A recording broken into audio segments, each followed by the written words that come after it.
Oh.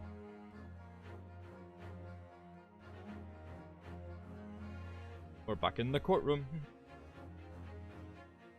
At the fucking Arctic Research Station, huh? Oh. Let's go. Time for Madam Two Spells, huh? Let's go, huh?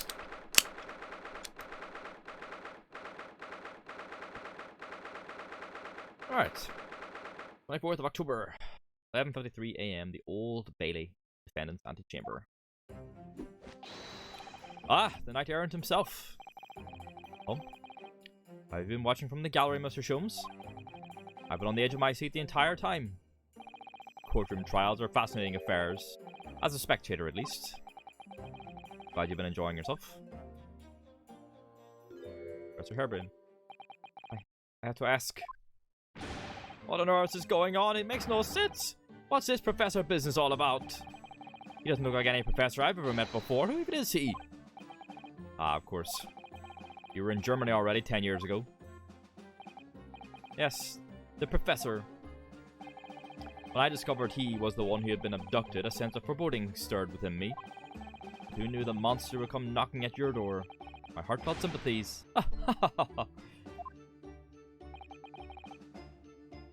As it turns out, Lord Van Zieks is even more intimately tied to this case than any of us realized. You're in Germany. You're Professor Herbin now? Yes, how true. His great friend from university in the dock. And now a waxwork of the killer who took his esteemed brother's life makes an appearance too.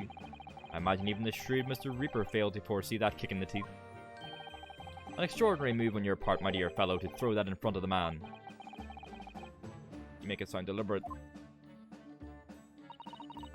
I can't help feeling that this professor case is really very puzzling. Oh yes? In what particular manner? Well, there's Mr. Drebber, Dr. Scythe, and Lord Van Zieks. Seems that everybody in the trial has a link to the case somehow.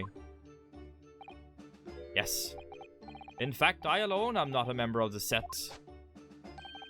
So that leaves me as an empty set, all alone with no intersection to any other. Oh. He's saying, excuse me. Oh, Dr. Scythe. Hi, Pearl. Dr. Scythe. Shit. We've just accused this woman of bad things, huh?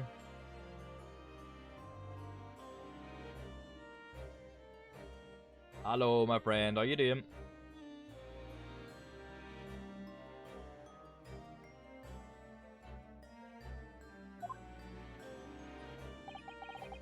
Ah, Dr. Courtney Scythe, née Stevens. Good day to you. Hello, Sholmes. That's very shrewd of you. What in particular, pray? You requested that 10-year-old autopsy report from Gregson, didn't you? Talking at Overwatch? God, how'd you assume such a thing? Did I, Pearl? Enjoyed our wee Star Wars conversation earlier, huh? Hopefully the first of many, huh? Because Gregson told me. Well. You think it's been 10 years? 10 years in the laboratory, wielding my scalpel. I smell of nothing but corpses and disinfectant. A policeman on the jury had a lot to say about you as it happened, Dr. Scythe.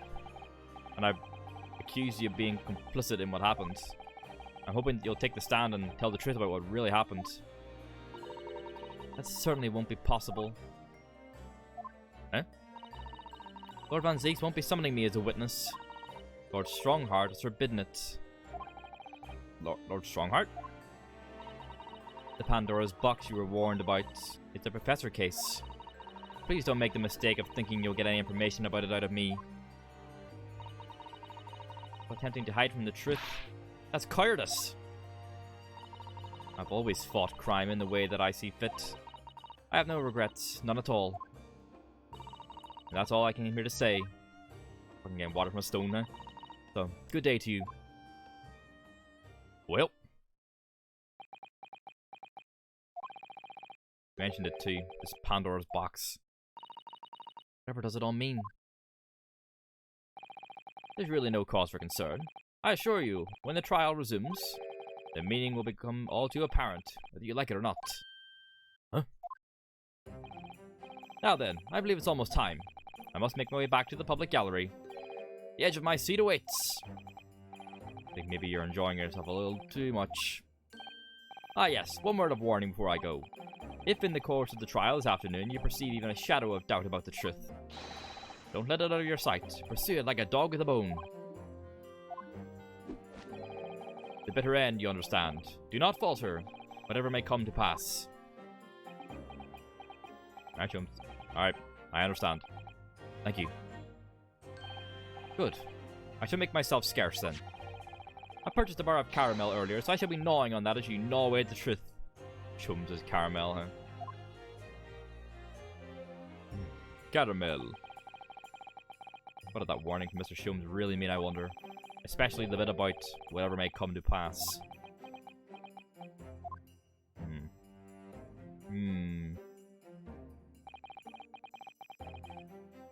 It's time for the final chapter then. I'm determined to find the truth, no matter what. Oh, here we go. Back into the courtroom. 24th of October, 12:40 p.m. The Old Bailey courtroom. There's the Professor Waxwork. In the name of Her Majesty the Queen, I hereby reconvene the proceedings of this court. Counsels for the defense and prosecution, are you ready to be able to continue? The prosecution is ready, my lord. Yes, my lord. The defense is also ready. As the court is aware, the case under our scrutiny began with a damaging incident at the Great Exhibition. Yet we now find ourselves embroiled in the details of a convicted felon who was sent to the gallows a decade ago. This trial has certainly defied all expectation. As seems to be the fate of all trials in which this Nipponese is involved, my lord. So then, let us begin our exploration of the defense's assertion that the waxwork was cardinally involved in this matter. Lord Van Zieks. My lord? Are we still awaiting the arrival of Madame Tuspels? Not at all. She is in the antechamber as we speak and ready to be summoned. Oh, here she comes. Very well. Bring in the witness. At once, my lord. Bailiff, show Madame Tuspels to the stand. Things are about to become a lot more intense. If Drebber is responsible, I'm sure he is. It means he must have had an accomplice in Dr. Scythe. And what connects the pair of them is the waxwork. Yes, the model of the professor. That's the key to the link between these otherwise unrelated individuals. It's a tenuous link, admittedly, but at present, that's all we have to go on. Let's go. There she is. Oh! That's Shums she's doing. State your name and occupation for the court, please. My name is Madame Esmeralda Tuspels. I am a waxwork artisan and the proprietor of the Madame Tuspels Museum of Waxwork. You would have to pardon me for working as I testify. My new exhibit must open very soon. It's Shums there. Oh, so he finally gets a statue, does he? There are two of them in the world. It's getting out of hand. Now there are two of them. Oh my. What expression is she carving onto that face? A number of days ago, a particular waxwork model was stolen from your museum. Can you confirm this? Oui, that is true. Oh? Hey. At first we believed it had been kidnapped. A waxwork model? Kidnapped? Yes, my lord. There was a demand for ransom money left behind by the culprit. However, according to what I have just been told outside the courtroom, that was not the true reason. I understand it was utilized as a substitute for the body of a murder victim. At present, that is no more than conjecture proposed by the defense. This is the victim of the case in question, Mr. Odie Asman. But of course, I know him well. He's a part of my Odious Personages exhibit. I detest to say what is evident, but Mr. Asman does not resemble the professor at all. Yes, but perhaps their faces are very similar. Are you suggesting that we should see now the demasked visage of the professor? Oh. I have here is a key, but it is strictly forbidden to open the lock. Cat.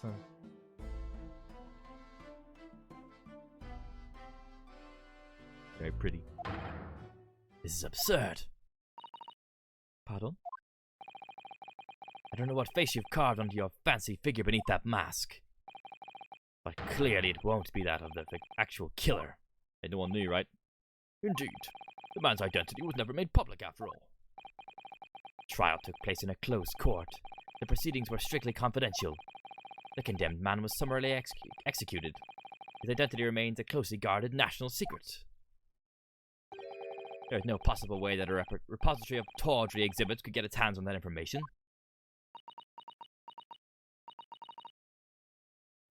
Quel dommage.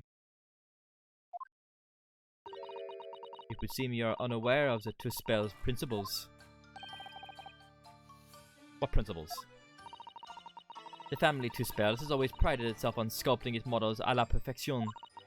Every detail, including the visage, is fashioned with complete fidelity. Et voila, our principles. There is a well-known legend about the Tuspels' waxwork from the time of the French Revolution. A member of the Tuspels family is said to have made a waxwork of the queen who was executed. Oui, that is true. It was a century ago now.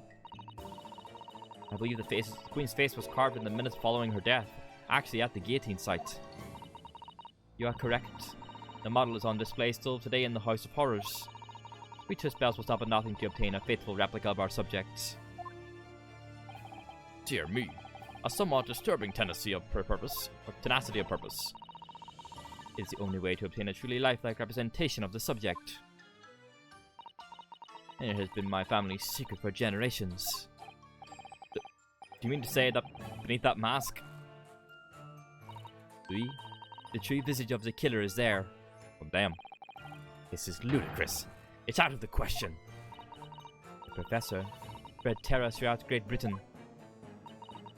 As a result, the Madame Tuspel special exhibit remains extremely popular even today. The killer, emerging from his own grave. It is a sight to behold. You should come. I think, madam, it would be beneficial to hear your formal testimony on this matter. You will explain every detail of this macabre model, and your personal involvement in its creation. With pleasure. Alright, let's hear what she has to say.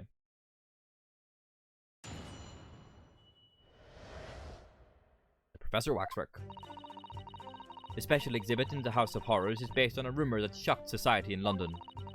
An impression of the visage was taken directly from the corpse, in accordance with Tuspel family practices. I enlisted the aid of the gravedigger, and created a mould for the head in the cemetery just before the interment. Was, Drebber the gravedigger? Is that why he was at the waxwork? Or he's like in the waxwork?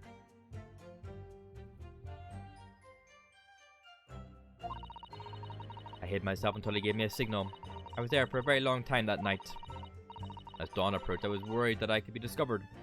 Is she the accomplice then?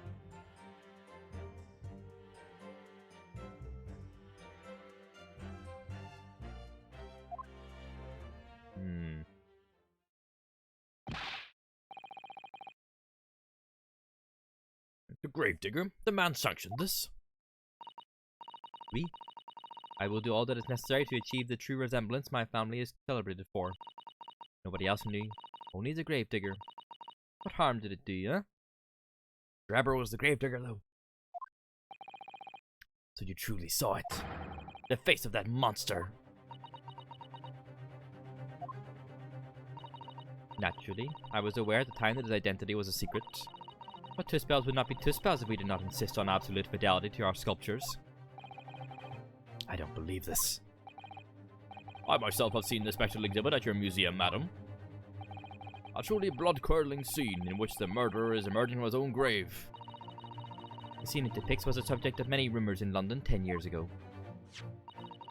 I have here a newspaper from the time. There's Drebber. The special exhibit was based upon a picture in this article. It was the most detailed account of what happened as reported by the eyewitness who saw it. 10-year-old articles were entered into the court record. A newspaper article recounting the tale of an eyewitness to the alleged resurrection of the professor from his grave on the night of his execution. Man rises from the grave. It's too absurd for words. Get a wee look at it too. Mr. Drebber's dreadful encounter, yeah. And there's Odie Asman as well. Why is Odie Asman's signature there? Did he take the photo?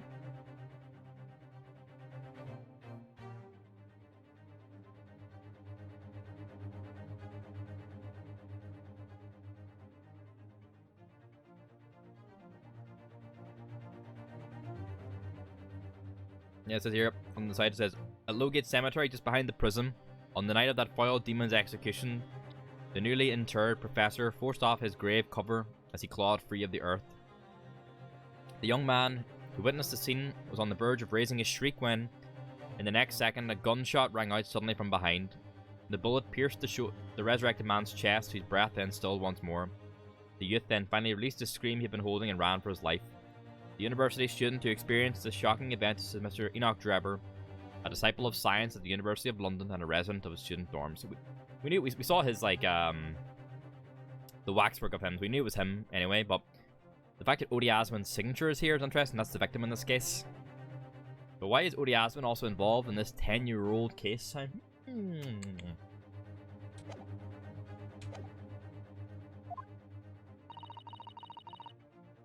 The public enjoy absurdity, monsieur. That is why I have reproduced the scene as carefully as possible in my museum. That's a waxwork from that exhibit that was stolen some days before the incident at the Great Exhibition, wasn't it? That is correct. The professor you see before you here. Most puzzling. Counsel for the defense. Proceed with the cross-examination. This waxwork links Drebber to Dr. Scythe, and there has to be some reason for that. It hasn't yet come to light. But I'll find it. I'll get to the bottom of what really happened. I'll prove that Dr. Scythe and Drebber were in on this crime together. Borpage. Cross-examination.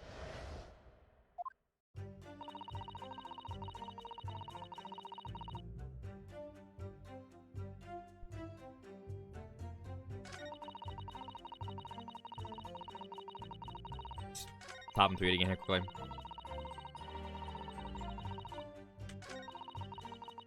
Okay.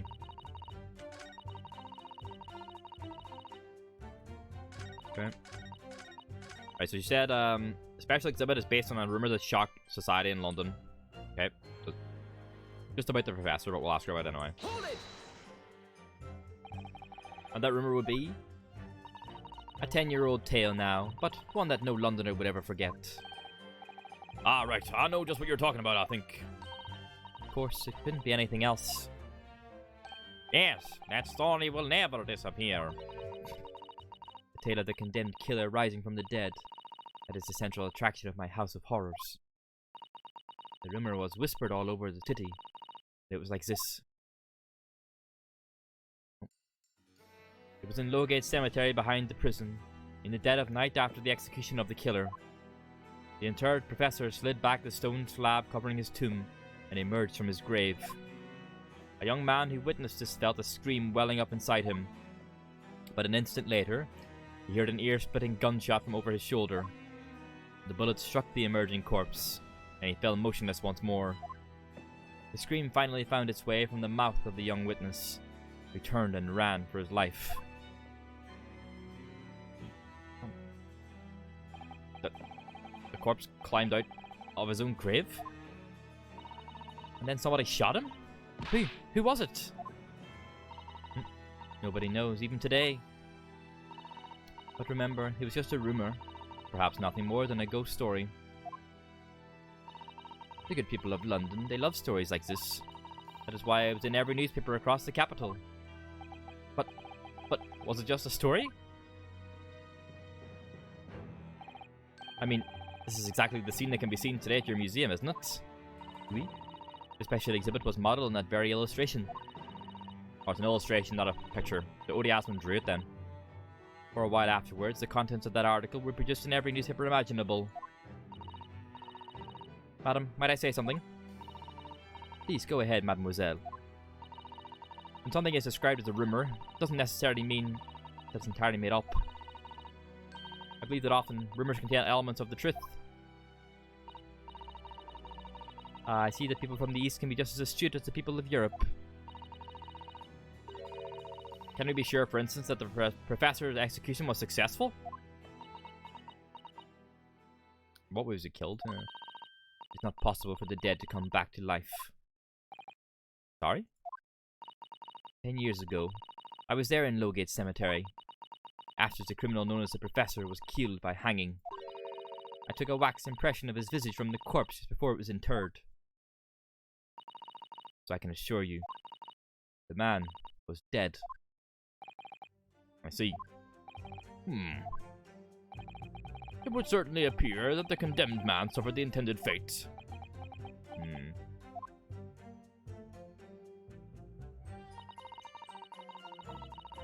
She poured hot wax over a live person? Oh! Hi, Curtis. Be careful, Curtis. You know, I don't want you to get spoiled or anything, like, so. As much as I love having you here.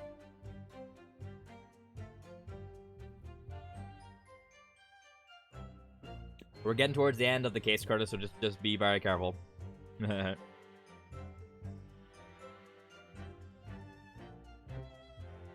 You'll forget by the time you play.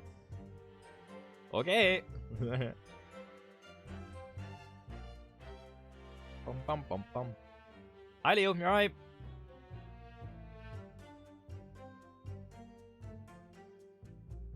Okay, so he says an impression of the visage was taken directly from the corpse in accordance with their principles.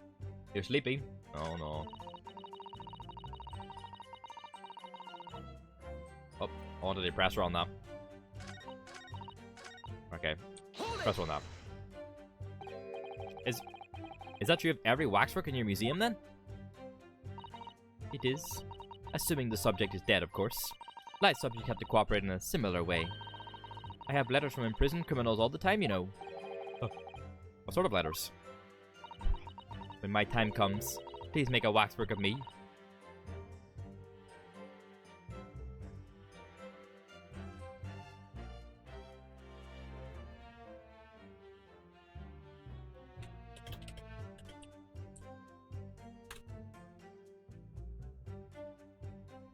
Is this like come see, come sa? Is that what that is?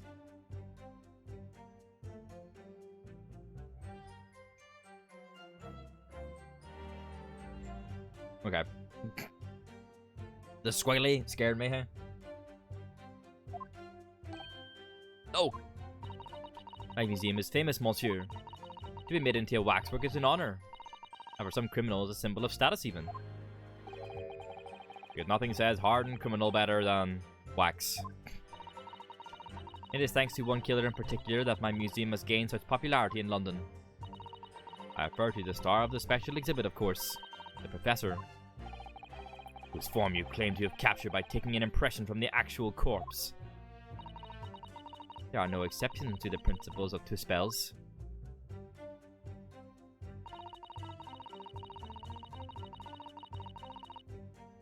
This I listed the aid of the gravedigger and created a mold for the head in the cemetery just for the interment. Hold it! Or so.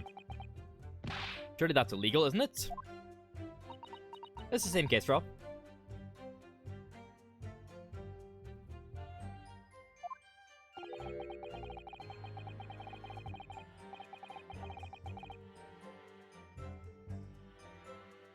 So last time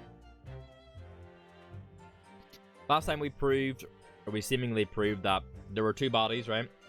The victim that was on stage, and the body that crashed into the...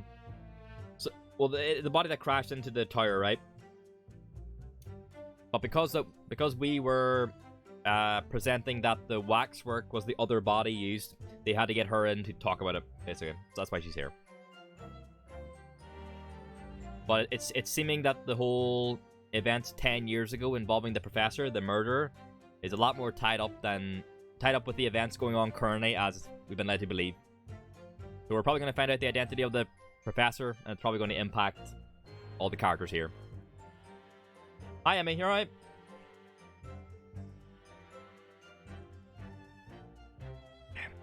It would seem the proprietress of this repository of novelties was blinded by monetary greed. It had nothing to do with money.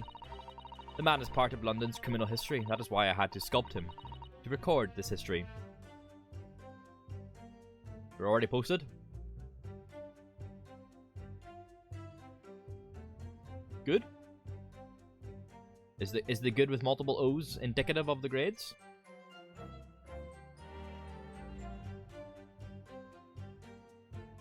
Nice. Let's go. Well done.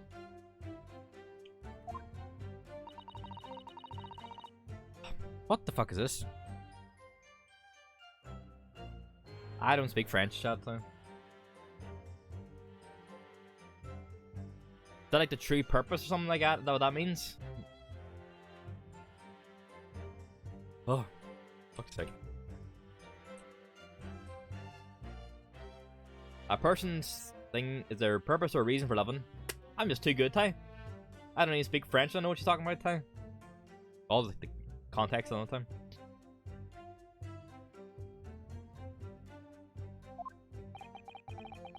But if the man was convicted in a closed court and sent for immediate execution, then surely nobody but the members of the judiciary present know the killer's true identity. Bonjour, oui, omelette de fromage. I assure you, behind that mask is hidden the true face of the professor. Do you realize what you're saying? The professor's identity is a national secret. I understand. And now that the truth about this special exhibit has been revealed, it must perhaps close. Of course it will. As will your entire museum if you don't tread very carefully, madam. That could be another interesting chapter in the history of my family, I think, don't you? So 10 years ago, on the night of the professor's execution, you took a wax impression of his face from the corpse. Oui. Exactement. Baguette. Cheese and wine. I hid myself until he gave me a signal. I was there for a very long time that night. What was the signal? Hold it! You were there longer than you expected to be? I had some difficulties in capturing the subject's form correctly. As I removed the mask, the mouth of the cadaver fell open and I had some problems with the chin. Jesus. Dare I ask? The man had been dead for a short while already, you see. His muscles were relaxing and consequently his chin would not align itself correctly. Oh dear. What a horrible thought. Under normal circumstances, I would have an assistant with me. However, that night, I was alone. And as a consequence, missed my preferred window of time. What do you mean? When I take the impression of the visage of a cadaver, I always wait until 3 hours after death. This is Madame Tuspels, by the way. This is the my wifey from this case. The one I showed the picture of at the end of last time. Why 3 hours? Is that amount of time significant? It's because of rigor mortis. Wriggly mortis? Wriggly Morty. It's a name given to a phenomenon that occurs in recently deceased bodies. As a rule, 3 hours post-death, the muscles in the body begin to stiffen. By approximately 10 hours post-death, the entire body is completely rigid and inflexible. And then from that point on, the muscles slowly start to revert to their relaxed state. The effect is often used to estimate the time of death when a body is discovered. Well, that was an education. We have a slightly scary one. As the Mademoiselle says, rigor mortis commences 3 hours after death, and it starts in the jaw. I see. So that's why you wait. For that time, the mouth falls open. It is very difficult to do my work. Ugh. Getting hard for me to do my work. With all this talk of corpses. I wonder about that information the court's just heard from Madame Tuspels. It's significant. The information about rigor mortis that you just shared with us, would you mind including it in your formal testimony? I believe it could be significant, you see. Of course, I do not mind at all.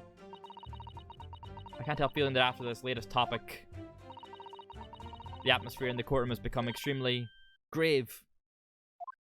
There's no time for jokes, Mrs. Sato. Madam, kindly amend your testimony as discussed.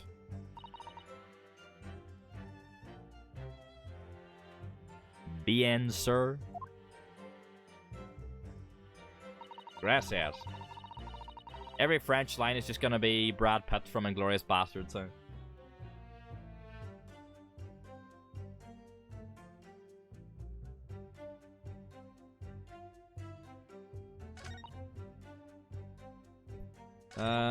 It took me a very long time because it was before the onset of rigor mortis. Okay.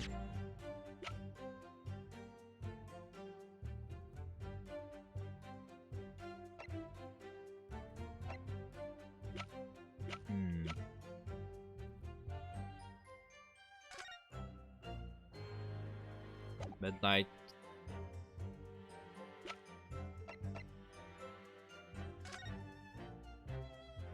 Says in the dead of night. So he was he was executed at midnight. He was buried. So there's like different events that happened on this night, apparently.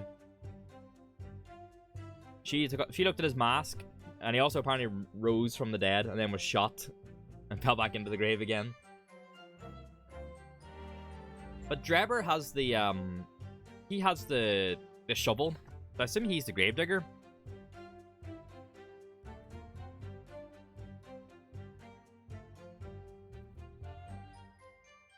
Wonder who executed him, if it was our yard woman. Well, she was the coroner for it. She did the report back then as well. That's what we found out last time. It was like her before she was married. Did the report.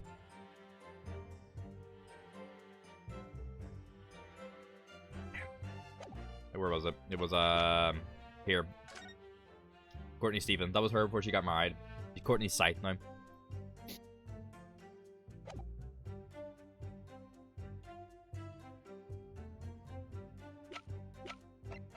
So she's saying she got to him within 3 hours of him dying, right? That's what she's saying.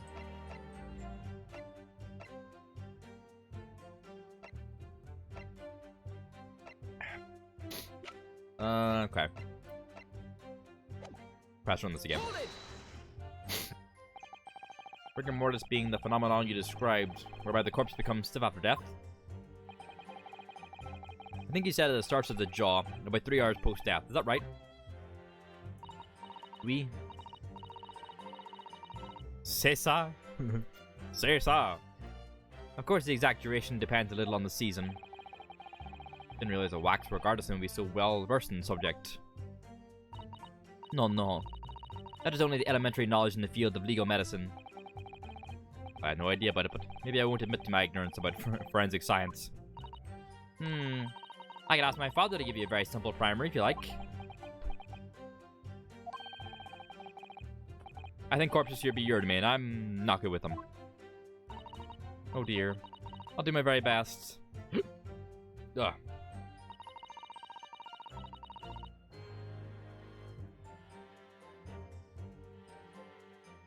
Has to be something we can... Okay, this is the only one we haven't, pushed here yet.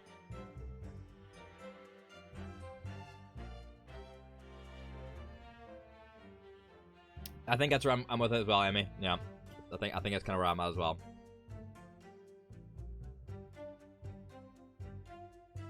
Question is, who shot him then? Was it Odie Osmond? Was he there, or I don't know? We don't know yet.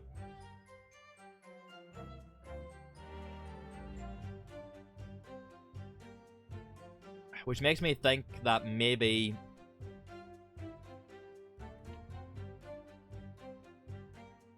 Does she know the victim then?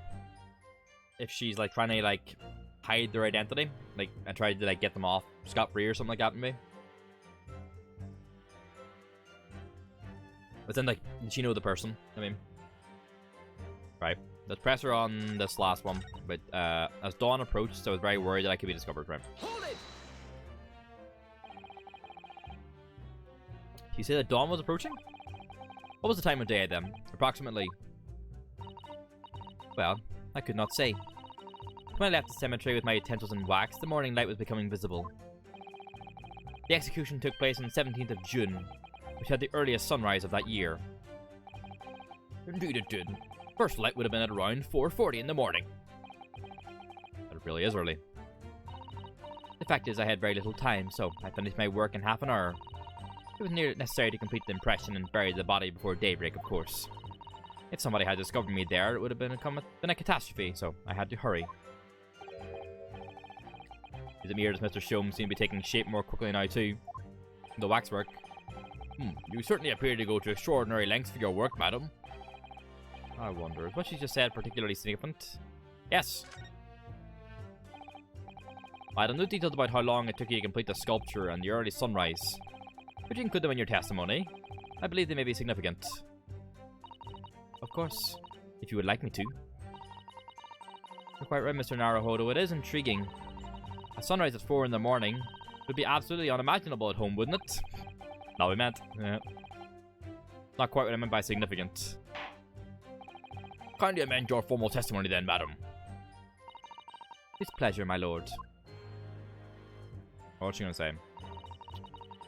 I heard to finish my work in the half hour before sunrise, and I left as soon as the corpse was interred.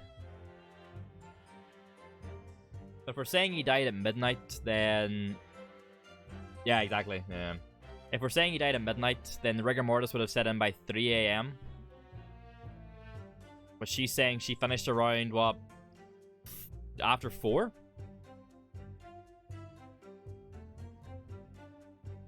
The rigor mortis would have set on them.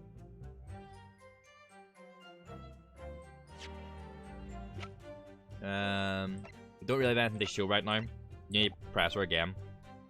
What's she? Oh, what time did she say? 4:20 is it? Just Blaze.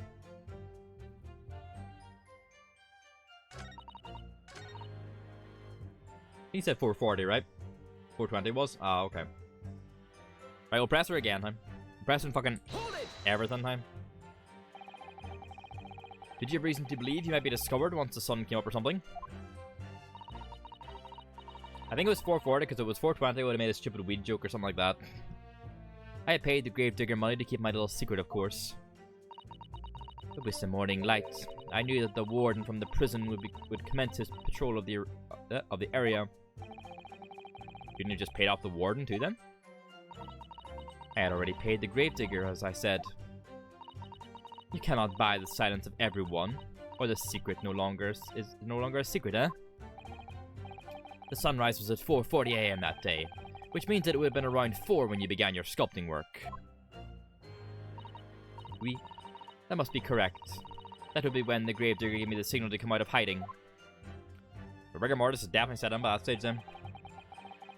That's all I have to go on. What's your feeling, Mr. Naruhodo? For some reason, Dr. Scythe went along with Drebber's plan. Now, if that's really true, then the professor is the only other thing we know of that links the pair of them. I feel sure that waxwork must be a clue to this mystery somehow. In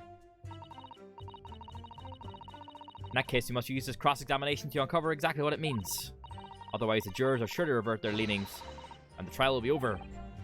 I agree, but interestingly, uncovering what the professor has to do with all this means more to Lord Van Zieks than anyone. That's the impression I'm getting anyway. Yes, as do I. After all, he has a profound connection to the professor as well. The professor killed his brother.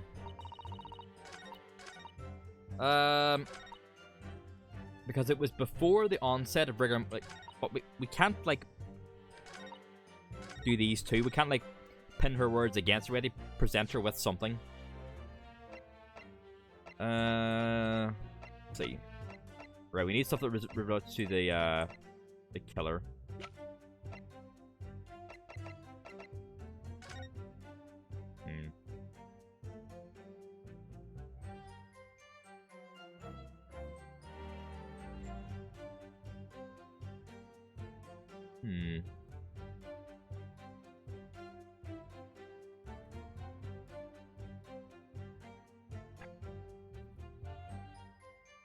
Fucking Uri Asman, huh?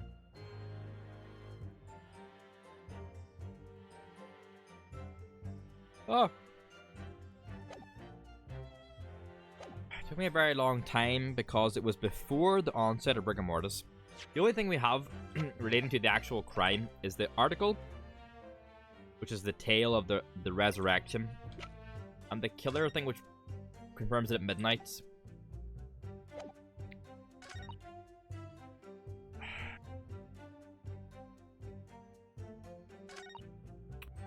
Um...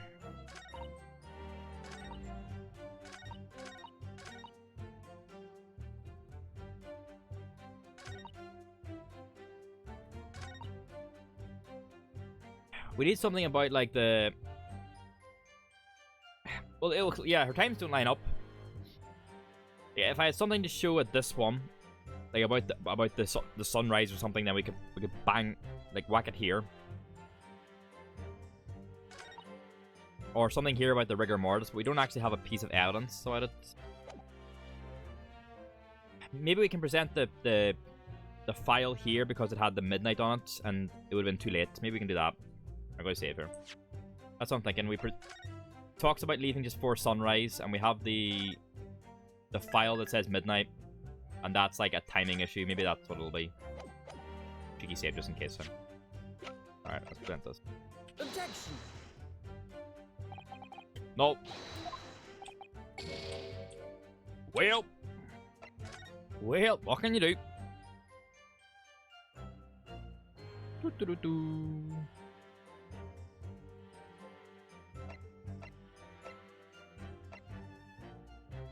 This one, right? Yeah.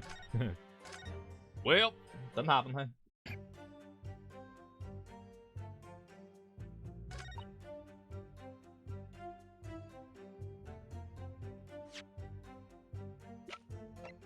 We really only have the article and the... Maybe, yeah.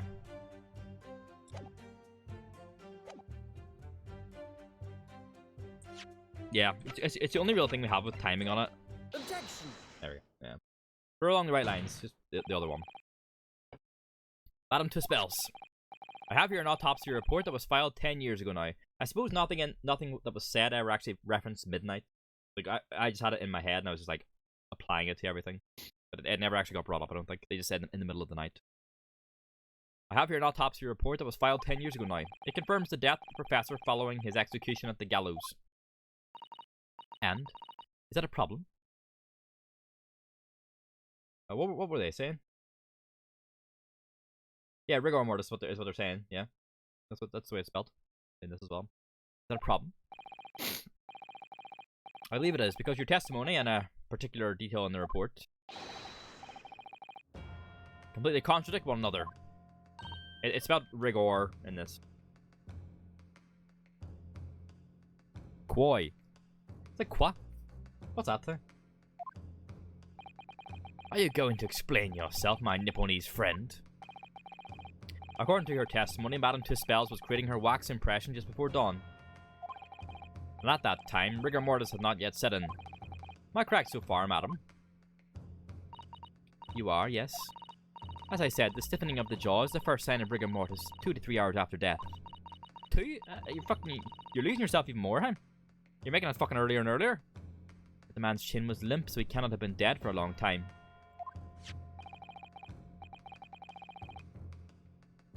On the other hand, if you look at Dr. Seid's report, it quite clearly states the following. Death by hanging confirmed at midnight, 17th of June. No. If the professor indeed died at midnight that day, then by the time you were sculpting his face, rigor mortis would already have set in. Oui. Yes, you are right. The chin would have been completely stiff. In other words, this report is wrong. Objection! No coroner makes mistakes when recording the time of death. The very idea is absurd. In that case, there's only one possible conclusion. The execution didn't actually take place at the stated time. Impossible!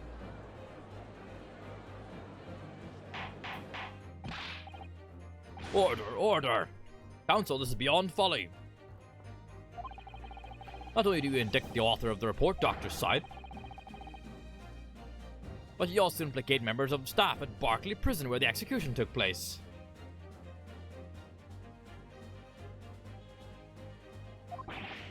By heck, extraordinary, not muddy. My learned friend appears to have overlooked one very crucial fact. Americanized rigor mortis. What fact? The professor died that night, without question. He did, of course he did. I moved the man's limp jaw with my own hands. Yes, the professor died that night. But what if he didn't die at the gallows? He was fucking shot. Didn't die at... Are you insane? What exactly are you suggesting did happen in that case?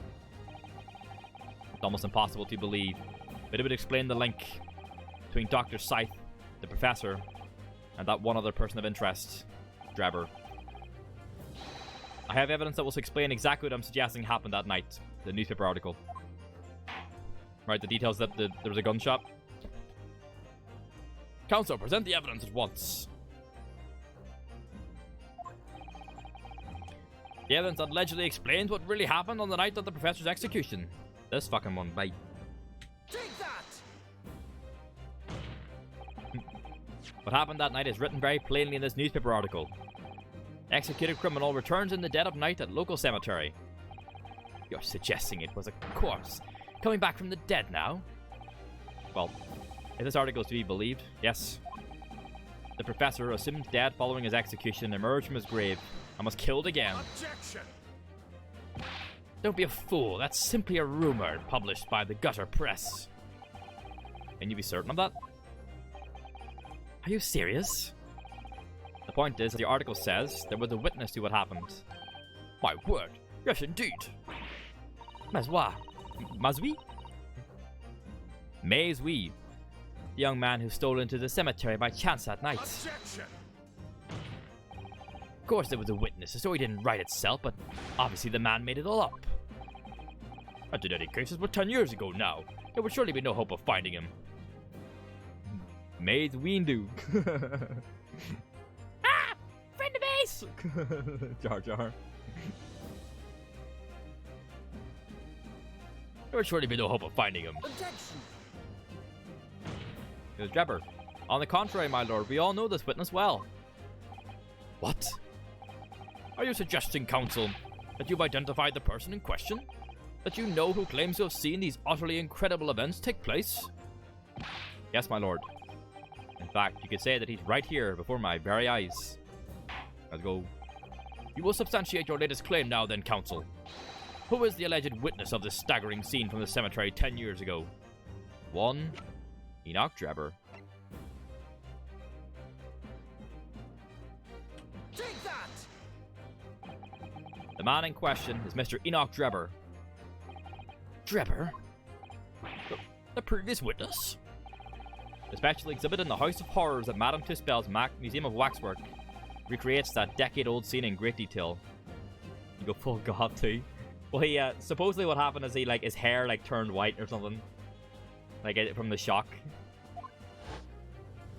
It's dark in the waxwork.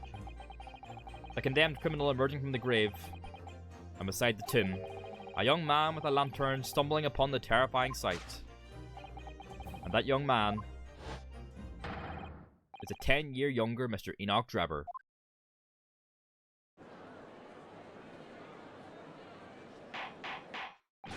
Order, order, order. Surely not, counsel. Drebber was there, in Lowgate Cemetery. What is all this talk about Mr. Drebber? Is the name significant? Of course, Madame Tussauds doesn't know, does she? Yes, it's extremely significant, madam. To your situation as well, in fact. He stole your waxwork. What situation? The theft of the Professor Waxwork from your museum some days ago was perpetrated by the very same man. No. But what that would mean... Madame Tussauds. It would appear you know the name Enoch Drebber. Oui? Yes, I know it. But from long ago in the past. What? Oh my. Good gracious. Explain yourself. Tell us everything you know. Yes. Yes, of course.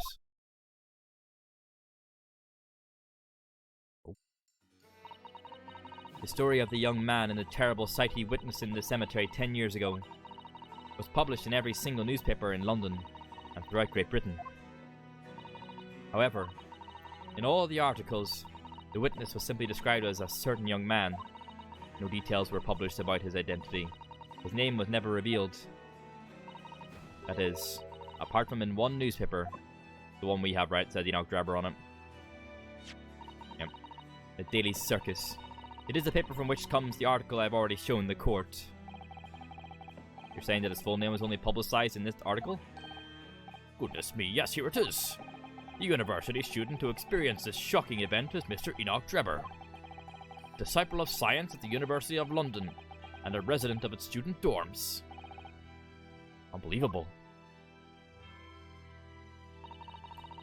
When I read the article, I went to meet with the man.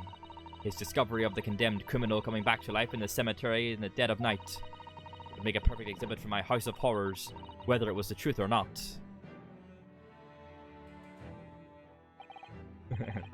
I see. So you went to meet Mr. Drebber in order to sculpt the waxwork of the man, did you? Exactament. He was studying science at the University of London in those days. He was just a poor student. I paid him £5 to model for the waxwork. And since that time, it has been in my museum to recreate the scene of terror from the cemetery.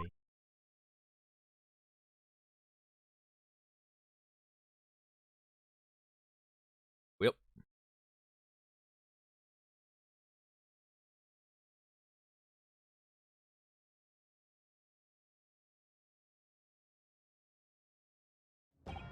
So, 10 years ago, a young man appealed to the public about an extraordinary event he'd witnessed. A criminal who had been put to death, re-emerging from his grave in the middle of the night. But the public treated his claim as nothing more than an amusing anecdote. It was soon forgotten. 10 years later, the same man steals a waxwork model of the executed criminal, ostensibly to use as a body double for the victim in the case we're discussing here today. Even though the waxwork's build is a poor match for the victim, and his face is obscured by a mask. The question is, why would the man do such a thing? Which brings us to 3 days ago, when the birdcage crashed into the Crystal Tower. If the birdcage had in fact contained not the body of Mr. Aspen but that same waxwork, the coroner from Scotland Yard who investigated, Dr. Scythe, would have noticed immediately. And yet, she submitted this autopsy report for the victim, which the court had seen earlier. Why? Because the waxwork was that of the professor. Is that what you're saying? Dr. Scythe put her name to a document confirming the death of a condemned criminal who was still alive. A criminal whose apparent resurrection was witnessed by Mr. Drebber. But that misconduct was a deadly secret the coroner would do anything to protect. Which is precisely why Mr. Drebber used that particular waxwork as the body double. Oh, I did it because she would, like... He could have chosen, like, a better waxwork, but he didn't.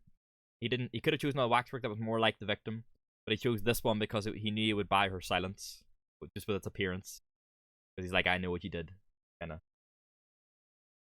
My lord, this court must summon Dr. Scythe to the stand. The defense is determined to find out exactly how the coroner and Mr. Drebber are connected. But according to the missive I received this morning through the prosecutor's office, Dr. Scythe is unable to participate in these proceedings. Is that not the case? She told us so herself, didn't she? Lord Van Zieks won't be summoning me as a witness. Lord Strongheart has forbidden it. Lord Strongheart? The Pandora's box you were warned about is the Professor case. But please don't make the mistake of thinking you'll get any information about it out of me. Something happened on the night of that killer's execution 10 years ago. And surely nobody would want to get to the bottom of that more than Lord Van Zieks. He wants to know who killed his brother. Let's go. The prosecution calls for the instructions in that missive to be scrapped. Let's go. But Lord Van Zieks, the missive was issued from the Lord Chief Justice's office. Objection!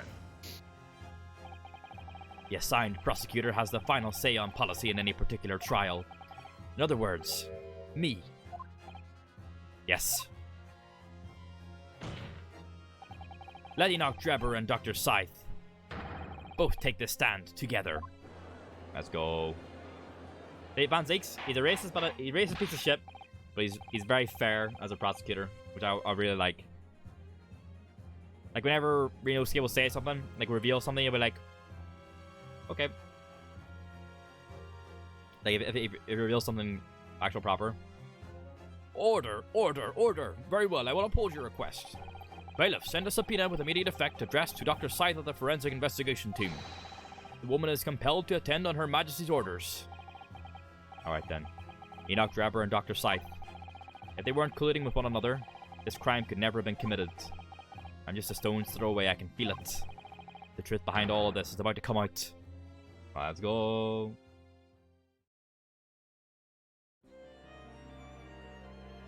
Madam Two Spells as well. Okay. Thank you for your attendance at such short notice, Dr. Scythe. I'm disappointed in you, Lord Van Zieks. You completely betrayed the agreed policy of both Scotland Yard and the Prosecutor's Office. Betrayal is not in my nature, as long as the truth isn't compromised. I commented before, like, I think they might be related.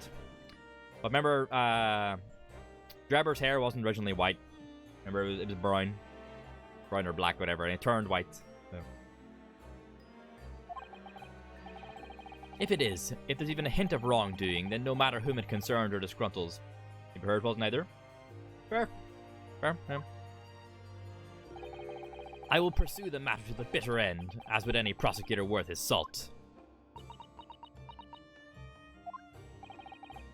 Mr. Drebber.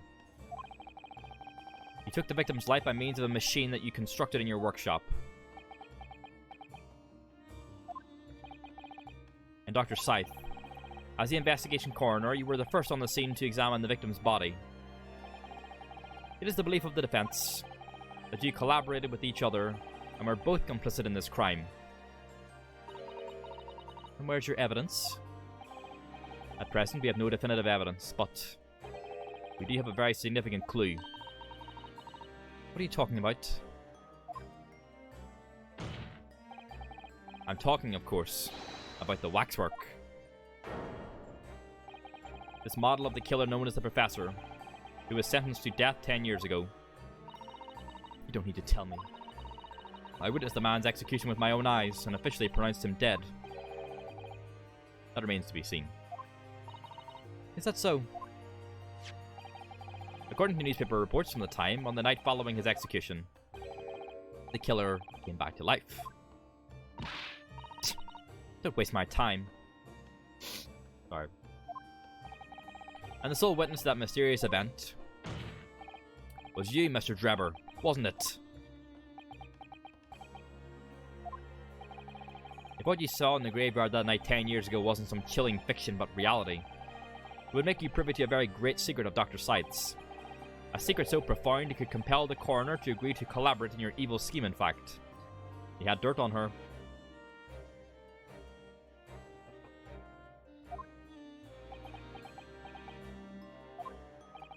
Mr. Drebber, tell the court. Tell everyone the truth of what you saw that night in Lowgate Cemetery.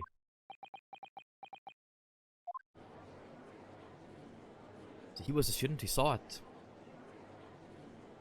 You can see the resemblance, actually, can't you? With the man in Madame Two Spells, I mean. Surely he's not going to claim that's really what he saw, especially not after all these years.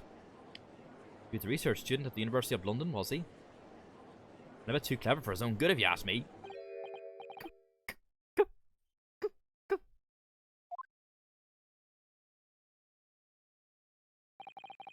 What an interesting twist. But at the time, not one person would take me seriously. Yet now here we are, 10 years later, and suddenly my story matters. And in a court of law, too.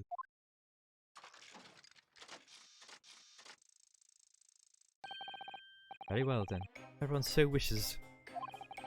Let's be frank. I'll tell you the truth of what happened that night, for what it's worth.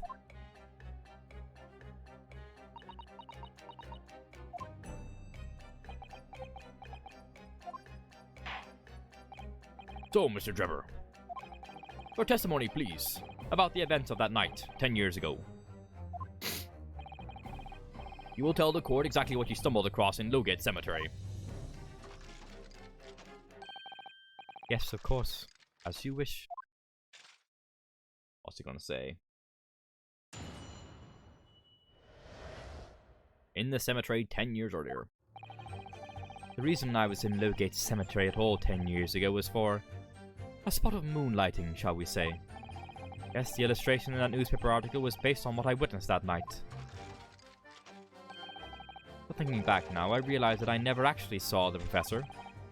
Soon afterwards, I was visited by a young woman who sculpted a model of me from wax. Then I gave up on my dream of becoming a scientist. And it was all because of that newspaper article. The one that named him, right? The circus, Daily Circus, whatever. Wait a minute, you're claiming you didn't actually see the professor now? Of course. You'd have to have a screw loose if you believed a corpse could come back from the dead. But, so, you're saying this article is not worth the paper it's printed on?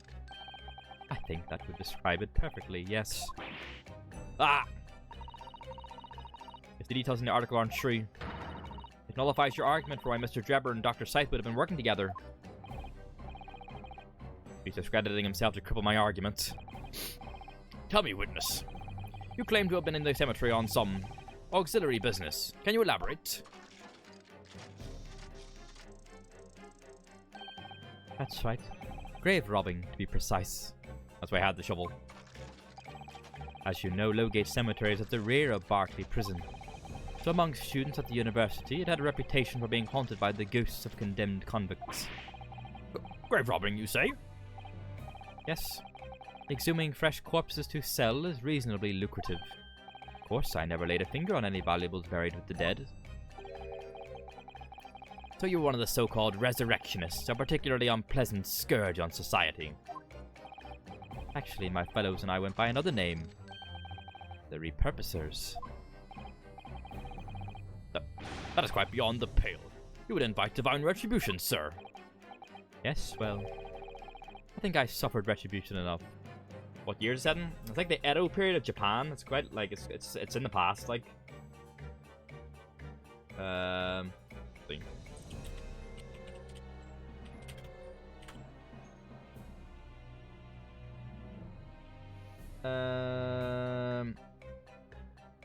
Near the end of the 19th century and the dawn of the 20th.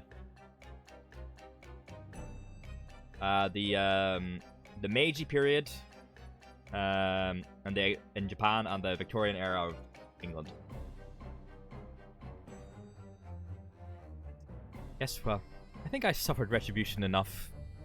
I fucking lost his hand or whatever, like. The Daily Circus eventually unearthed my name, put it in print. Caused me a great many headaches. In the end, I had to leave the university. That was the only paper with the bad grace to identify me unambiguously, I might add. I see. Out of interest, who drew the illustration for this article? That was Odie Asman. We saw his signature.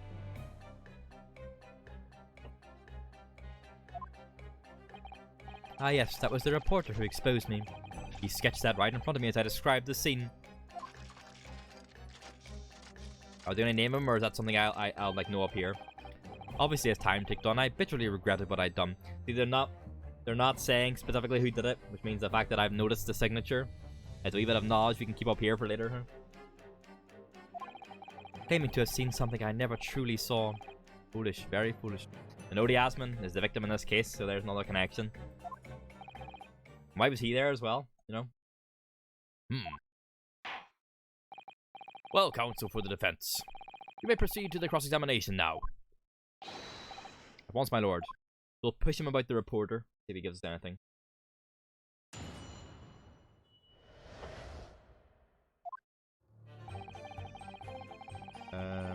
But a moonlighting, shall we say. Illustration was based on what I wrote that night. Thinking back, I realized I never actually saw the professor at all. Visited by a young woman who sculpted a model of me from wax. Then I gave up my dream of becoming a scientist, and it was all because of that newspaper article. Ah, so Odie Asman worked for that newspaper, fucking ruined his reputation, and now Odie Asman turns up dead?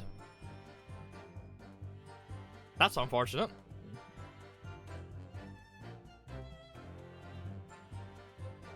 He has a Drebber has a trophy too. He was very proud of his stuff. Alright, he has a Where's that? Yep, nope. Here's a trophy. He was like going places and then it got fucking ruined.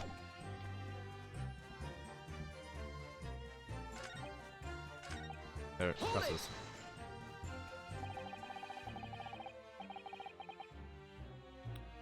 The strange happening at Lowgate Cemetery, which you now deny. Not entirely. I ran to fetch the police at the time, you know. I was shaking like a leaf. But they didn't believe a word of it. In fact, I was very nearly arrested myself. So you went to the papers instead. I started big with the London News, but unsurprisingly, they didn't want to know either.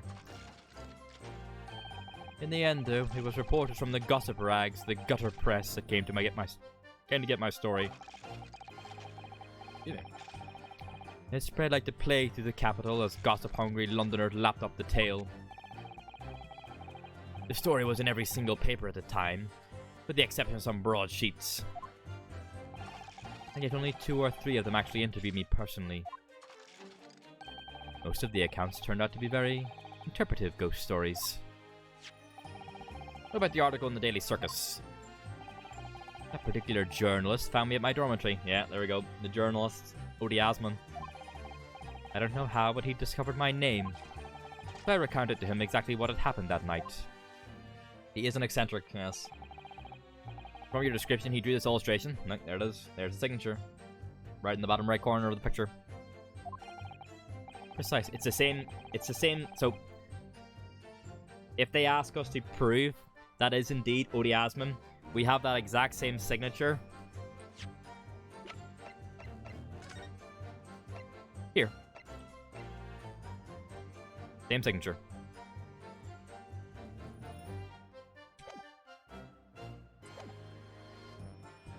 Precisely. That's how I learned that the condemned man was the infamous professor. Because the reporter told me so. I had no idea myself, you see. Newspaper reporters are wont to snoop around in matters that don't concern them. So the scene portrayed in the illustration is accurate, then? Well.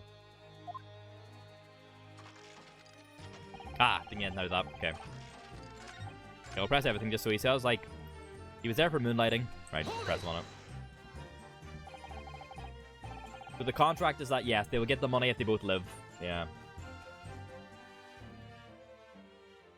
By moonlighting, you mean grave robbing, do you? Surely you need to look at the graveyard scene and my appearance to gauge the answer to that. The lantern and spade. Who on earth would want to buy a dead body? Any major hospital? A hospital?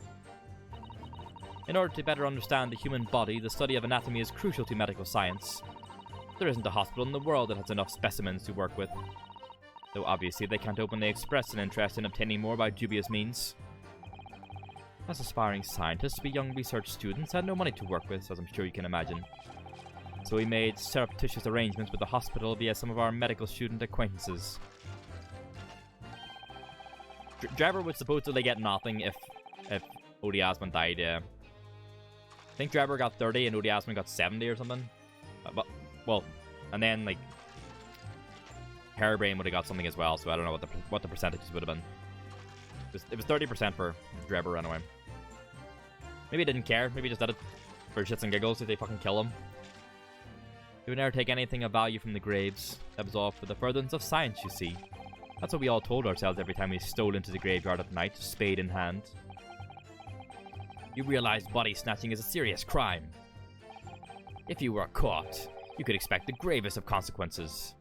It was common, was it? These students were caught between the hammer and the anvil, who needed funds for research. Professor Harebrain said exactly the same.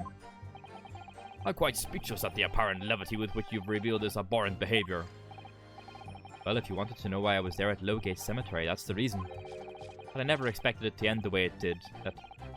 That I regret to this day. Okay, so we got the second one. So the third part, he talks about... I realize I never actually saw the professor at all. So if we push him on this, he should say that the journalist told him. And then maybe we'll get some more about the journalist. Which was Odie Asman. What are you talking about? I think I already explained it, didn't I? Lowgate Cemetery is at the rear of Barclay Prison, so it was a renowned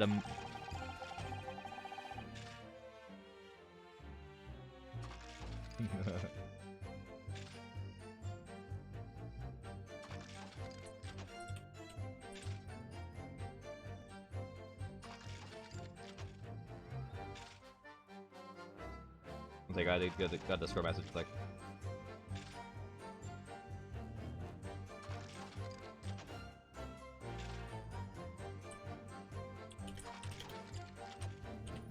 it's like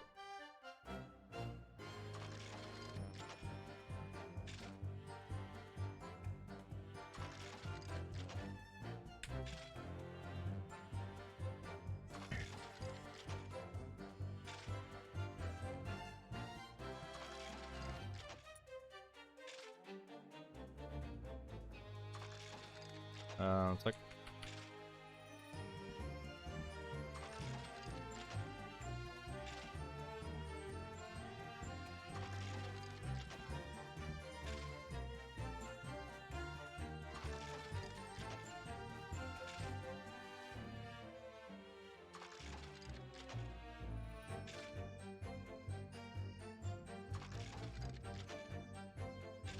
all right here.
Amogus.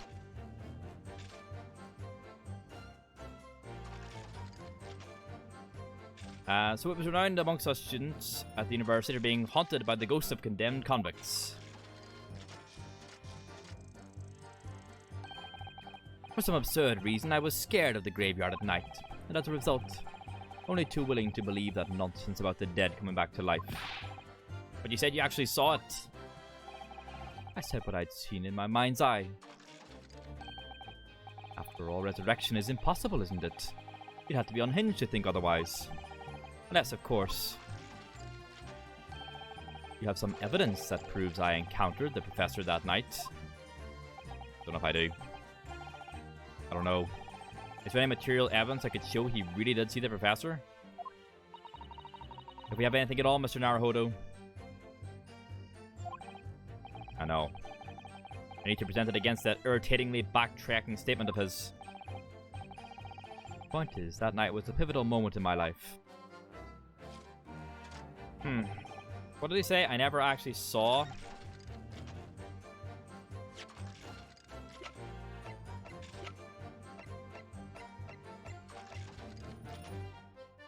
He took the fucking picture, didn't he?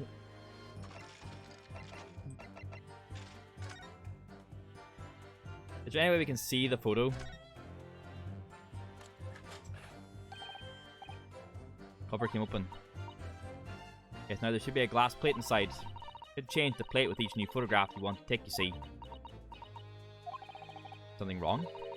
There is no plate, it's been removed. Fuck. Bastard now. What a pity, but I suppose if you think about it, this wouldn't be the actual camera that was used at the time, just like the waxwork isn't the actual person. We'd never have found a photographic print of the executed convict come back to life anyway. Oh, yes, you're quite right, of course. Or satisfied. She looks devastated. So this is what the... This isn't the real camera? Isn't there like blood stains on like this part when you extend it? Yeah. There's like fucking blood here.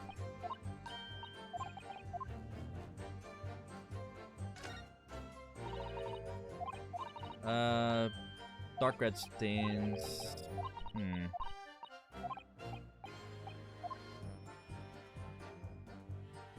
We might have taken it like out of shock or something, right? Oh, okay. So this is the waxwork camera. Okay, not the actual camera.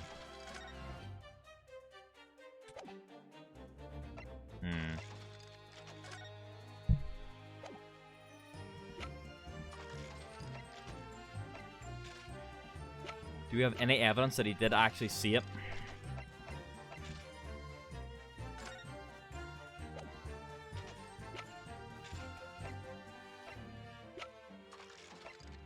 Can we maybe present the camera and then be like, right, where's the actual camera, lad, or something like that, maybe?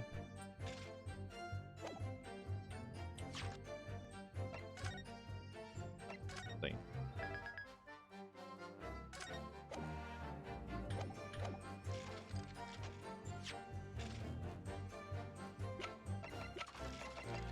Objection. Nah. Okay, we'll press the rest of the statement and see what he says, sure.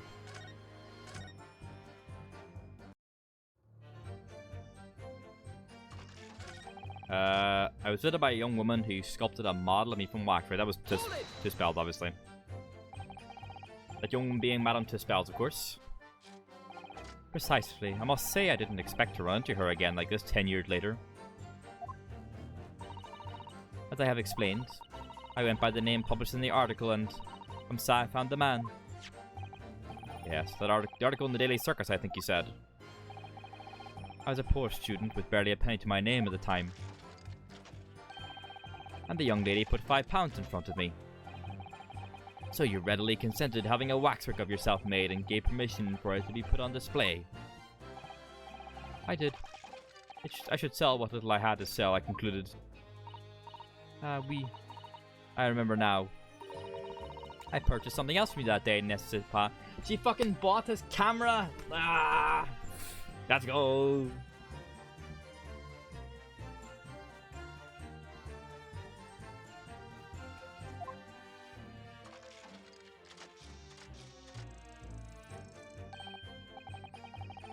It's the real camera on the waxwork. It's not a wax camera.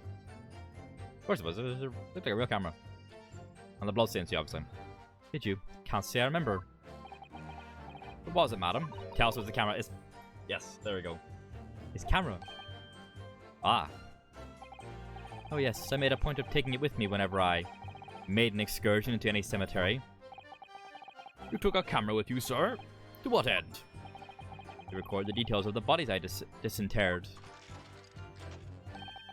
But I had no intention of ever visiting a graveyard again after that night, so I sold it. I see. But I still have it, monsieur. It is part of the special exhibit in my House of Horrors. I'm very meticulous about such details. It is the Tuspels way. It would seem, then, that this is the very camera Mr. Drebber took with him to Lowgate Cemetery on the night in question. Yeah, it's interesting. The actual camera that Mr. Drebber had with him in the cemetery 10 years ago. Not the fucking wax camera. Then I gave up on my dream of becoming a scientist, and it was all because of that newspaper article. Fucking Odie Asman wrecked him, huh?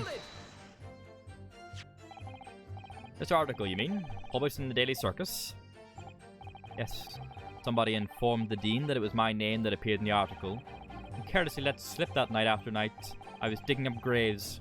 Hardly a model student, you might say. You rattled out time. The university's reputation was execrably defiled, and I was expelled as a result. Oh, Jesus, then.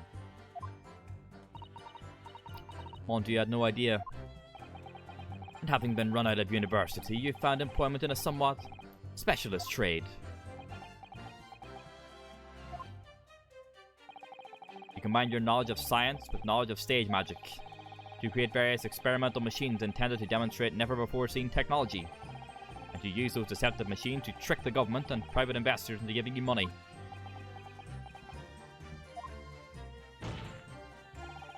Professor Albert Harebrain was just your latest victim, wasn't he? Whatever are you talking about? I have no recollection of doing anything of the sort. The armor's cool, yeah. We pressed everything, now it's time to start presenting stuff. What's Drebber up to? Why would he suddenly change his tune and recant his claim? I wonder if perhaps it's because the circumstances have changed now. What circumstances? Well, he admits to having seen the Professor emerging alive from his grave 10 years ago. It will expose a secret in Dr. Scythe's past that he would desperately want to hide. Yes, of course. If Drebber and Dr. Scythe are working together now, then if Drebber were to betray her, there would be no reason for her to continue to cooperate. In that case, there's only one way around it. I'll have to prove he really did see it. Prove he really did see the Professor's corpse coming back from the dead, as he originally claimed. Yes, Mr. Naruhodo, exactly. We have to show that fucking camera, don't we? Oh, the music is great. Like in this game and the previous game, fantastic.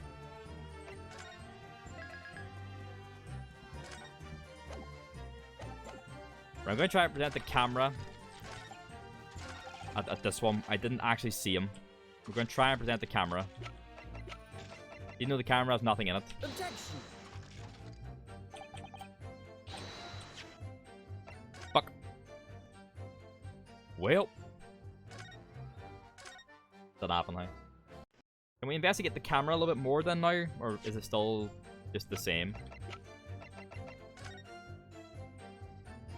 Same. All the same stuff.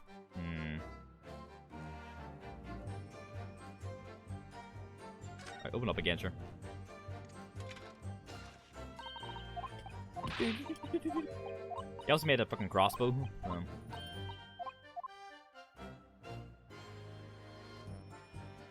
Yeah, the blood is the main thing. And the back is like empty, right, as well. No plate then. Right. Isn't it incredible to think this is the actual camera Mr. Drebber used that night? I certainly never imagined a piece of evidence would be on display in Madame Tuspel's. She's very keen on everything being as true to life as possible though, isn't she? So where's the plate then? Right? Because he wouldn't have brought the camera without a plate. So where's the plate? Either he has it, he did something with it, or she has it and she did something with it. So the plate has to be somewhere. Because he wouldn't have brought one. He wouldn't have brought the camera without it.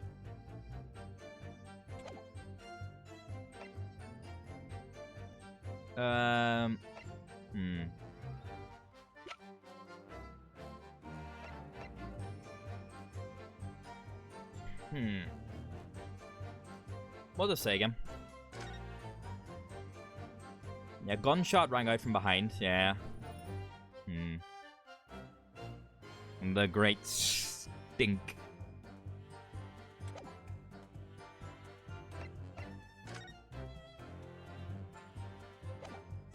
Where is the photo plate?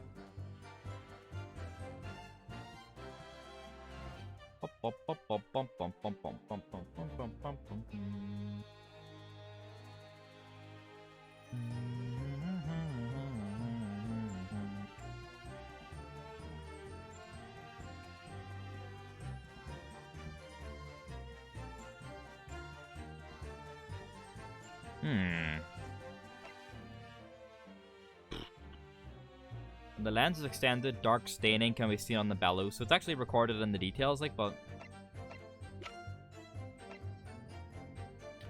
Yeah, he's also got his crossbow.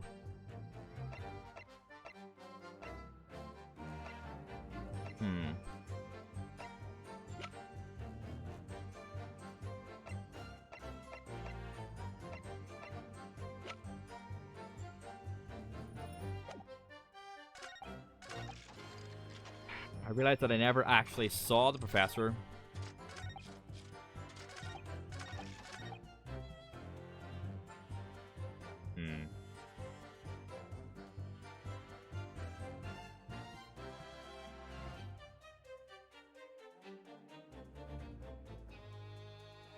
The illustration in the newspaper was based on what I witnessed that night. It's a very good illustration, though.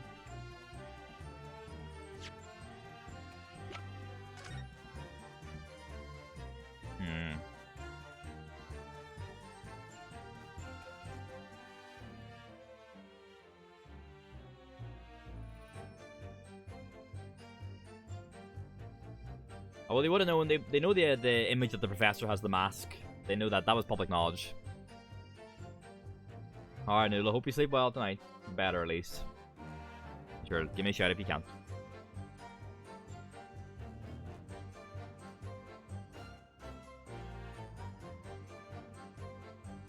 He was buried with the mask, yes. He was executed and buried with the mask, yeah. See you later, Noodle.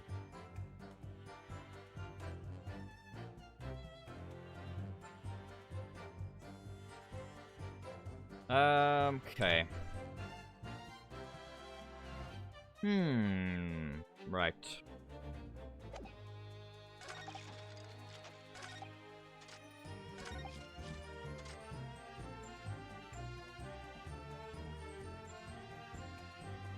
He gave up on the stream, but he kept the trophy.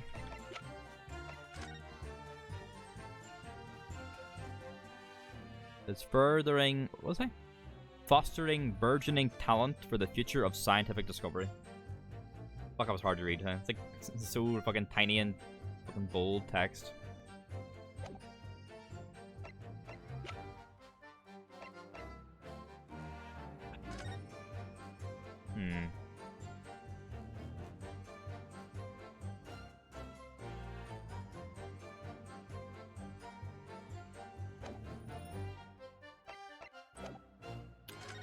Shit.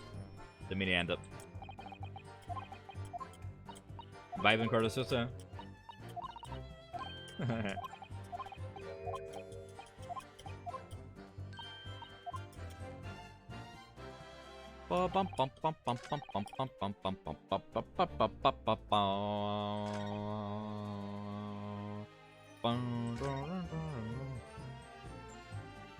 Based on what I witnessed that night. Can't present the camera here, can we? Objection. No.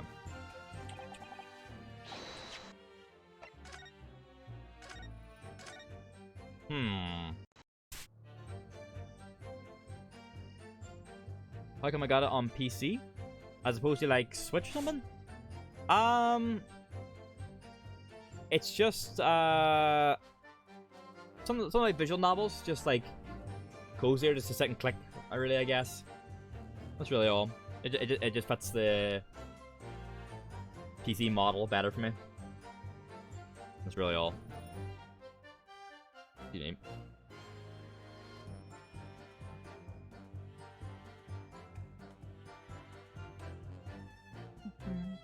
Like generally, like it does go against my usual kind of rule of only really getting stuff on PC if it's a first person or if it's not available on any of my consoles. But for example, the Danganronpa games, and I played a little bit of them. I played like all the first one in the past. I'm playing it on stream again some stage, or like a replay. They're also visual novels. I previously played them on PS Vita of all things. But they're also available on all like modern consoles and stuff now. They've got remastered and stuff. But again, when we play them on stream, it'll be PC. See, I actually enjoyed the Vita. Like I got it like towards the end of its life cycle when I got it like whenever I worked in game.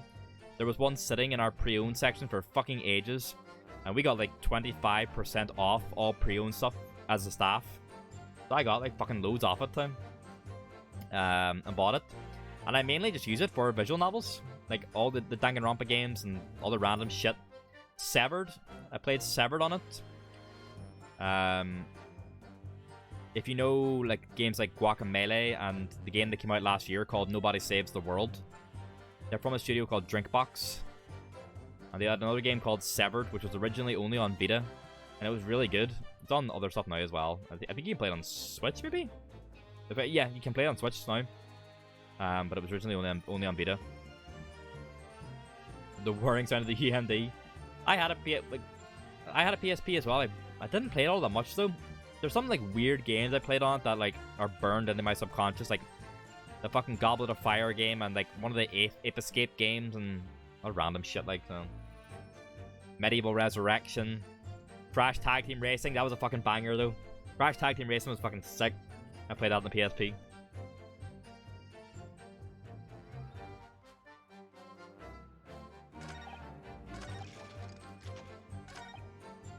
I pressed everything here, so we need to present some evidence. Bad movie license games. The Harry Potter games were interesting time. But I don't even think it was that bad. I was just terrible at it. I think I briefly played the game version of Philosopher's Stone. It was on fucking Game Boy Color, or Game Boy... I think it was Game Boy Color. My cousin let me play it. PS1 Haggard. With fucking flat nose and everything. Then I played Chamber of Secrets on Game Boy Advance. And I have insanely nostalgic memories for it that I would love to play it again. Then I played Prisoner of Azkaban on Game Boy Advance, and it was a turn-based RPG. It was really interesting. And then played Goblet of Fire on PSP.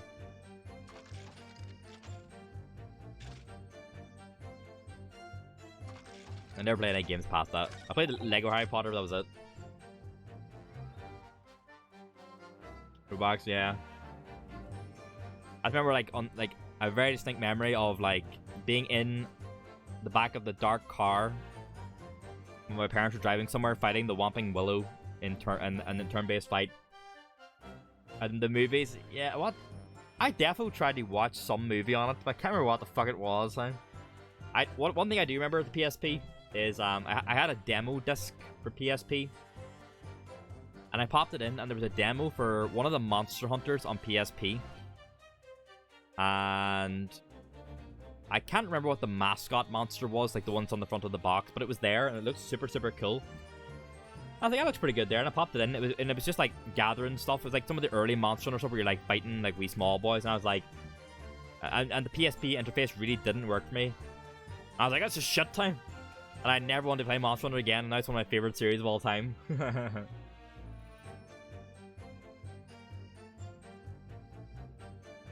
Oh, and this... Ah, fuck. That's not a name I've heard in a while. I never played it, but I do remember seeing that. I remember that name.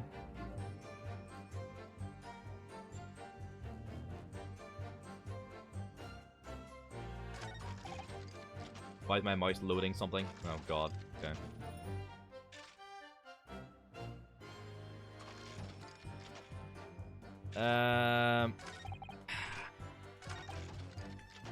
Thinking back now, I realized I never actually saw the professor at all. I'm gonna press on this again and just see what Renosuke and Susato said at the end. Because they have this little like 3-person interface thing in the middle, which means people can react to what the others say, but no one's reacting to any of it. They're just staying there silent. Unless you have some evidence that proves I encountered him. Is there any material evidence that could show he really did see the professor?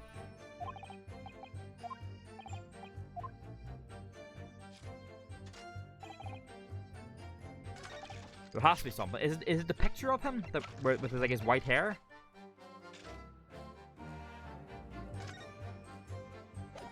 Because he has his like eye patch in the waxwork as well.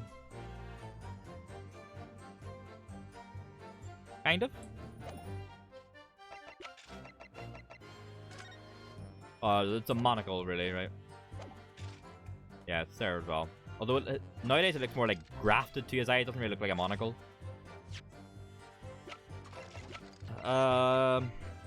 Any evidence shows he actually saw it.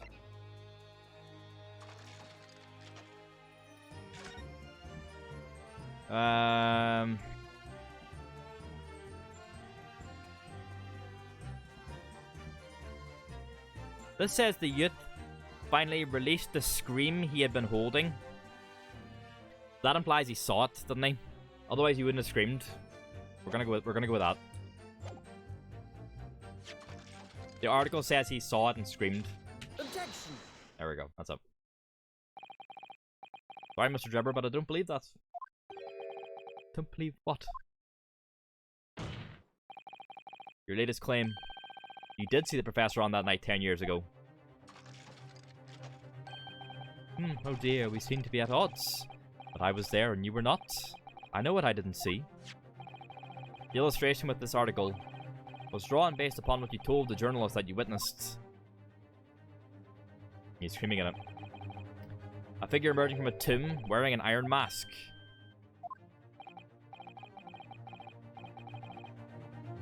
It was tried 10 years ago. It was decided in the closed court's ruling that the man would wear the mask to hide his identity. Oh, they're going for a different part. Okay, I got it, but a different reasoning. It wasn't to be removed even during his execution and subsequent burial. Not even the prison wardens were to see the man's face. But obviously, the provision of this mask was not public knowledge. So, Mr. Drebber, you just heard. Oh, so... Right. I misinterpreted the mask. I thought the mask was also a thing when he was out and about, but it wasn't. The mask was supplied when he was in prison then. Okay. So, Mr. Drebber, you just heard... Ah! A lowly student of the University of London certainly wouldn't have known about the condemned man's mask, unless you'd actually seen the professor that night. It's inconceivable that the artist would have included the mask in that illustration. Fucking got he. Order, order. Well, Mr. Drebber.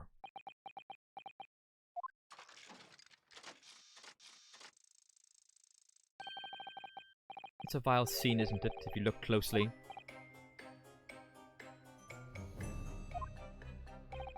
And as I've already been a pain to point out, I was just utterly petrified. Which is why I had it in my head that I'd seen such a blood-curdling sight. But afterwards, I came to my senses and realized that I'd been mistaken. You're still saying you didn't see it? If you're stubbornly sticking to that story, witness, amend your testimony. Then amend your testimony to explain exactly how you think your eyes deceived you. Of course, of course. Only too happy to oblige. Can't believe he's still not going to concede the point. You bastard. Or what's he going to say? Can we push him on up, maybe? What I in fact witnessed was a fellow grave robber at work. Huh? Hold it!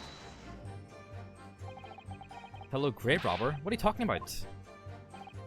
Well, I wasn't the only one busy in the cemetery that night, you know. Other body snatchers were at work. Of course, when I saw one emerging from the hole he dug, my heart very nearly stopped. That's the terrifying sight I actually saw, you see. You're claiming it was just another student on equally insalubrious business as yourself. Many of the medical students would wear metal masks to protect them from bacteria during dissections. Clearly the fellow was using such a mask to protect his anonymity. Wouldn't you say? Objection! Jesus, guys, shit out of my hair. But there's more to the story, isn't there? The article goes on to say, in the next second, a gunshot rang out suddenly from behind.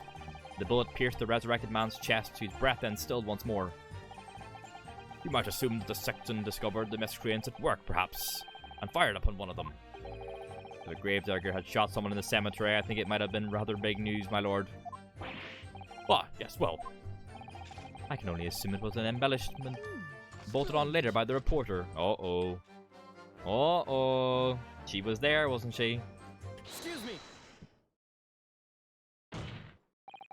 Madame Tuspels. Don't take it out of Mr. Sholmes. Oh la la. Pardon. I was lost in my thoughts. Would it be fair to say that Mr. Drebber's last remark was significant to you in some way? I thought it was a little strange, that is all. How Monsieur Drebber could claim this now. Uh-oh. Don't mind me saying, madam. What are you talking about? Well, when I met you 10 years ago at your university dormitory, you recounted to me about your adventures in the cemetery, no? Oh, he's fucking caught. Including the gunshot. Stop! You might want to watch your tongue, you know. Objection! Have a care, Drebber. That's no way to speak to a lady. Please, Madame Tuspels. Carry on. Of course. According to what Monsieur Drebber told me at the time, he did hear a gunshot from behind him and the bullet hit the condemned man. I said nothing of the sort. No, you were very explicit about the details. Oh, she's pulling out the receipts, about the mask that the figure was wearing. And the blood that spattered over you when he was shot. On the fucking camera. Here we go. Huh.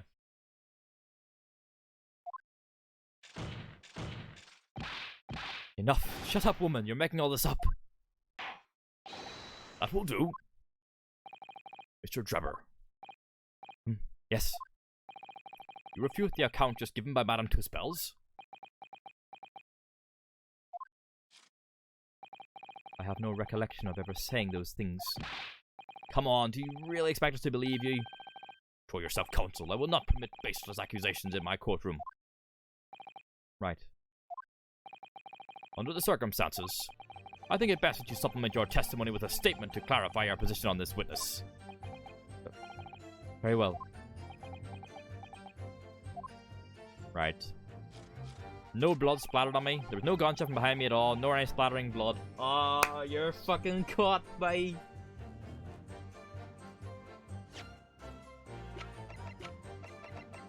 Objection. Let's go. Mr. Drebber, you remember this camera? But that is the camera from that fateful night. Yes, we borrowed it from the House of Horrors. It's the camera you took with you to the cemetery that night, Mr. Drebber. And is that supposed to be significant? This kind of camera is rarely seen in our homeland, so my colleague and I were keen to examine it closely. We noticed that the lens extends forwards on the end of some bellows. Like this. Hold it! What's that? There, just on the bellows. Looks like a dark red stain. Ah. That's right. It's a rather conspicuous mark here on the bellows, in fact. Good lord, are you suggesting... Yes, my lord. It would appear to be a spatter of blood. Something that could be confirmed with a simple chemical test. Isn't that right, Dr. Scythe? It would be difficult to determine if it was human blood, and not the blood of some animal. But yes, to test whether or not it's blood at all is simple enough. I propose that Madame Tuspel's testimony was correct, and that on the night in question 10 years ago, you were spattered with blood from the gunshot wound. Oh, hi. And that furthermore, you really did witness the condemned professor emerging from his tomb.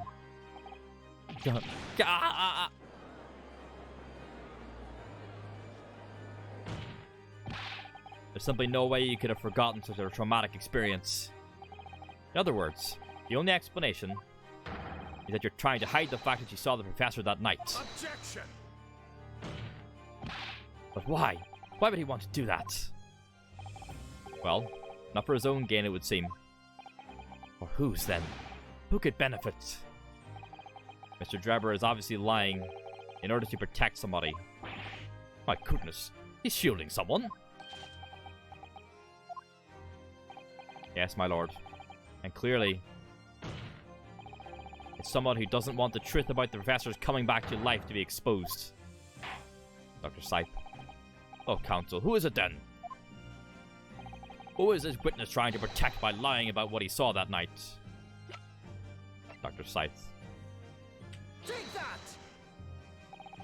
The obvious answer is Dr. Scythe. Scythe? Whatever do you mean? Imagine if the convict who'd been sentenced to death was not in fact killed. Loves music. Imagine if that was to come to light. Oh, she is, yeah. Her and... We've been treated well with her and, Tuspels. What are you insinuating? And imagine if the convict in question was the country's most hated mass murderer. If it was the professor. That would be an unprecedented scandal. Objection! This is beyond a joke. May I point out that the dead cannot come back to life? What are you suggesting would mean that the execution never actually happened? Yes, that's exactly what it would mean. Objection! Once a man is sent to the gallows, he hangs. No one could escape, not in Great Britain. Objection! But the fact is, there was a witness to the fact that the man did escape his hanging. If that were really true, counsel, the implications of misconduct would not stop at the supervising coroner. Have a good night, Curtis. See you later. It would taint the honor of the entire judiciary from the ground up.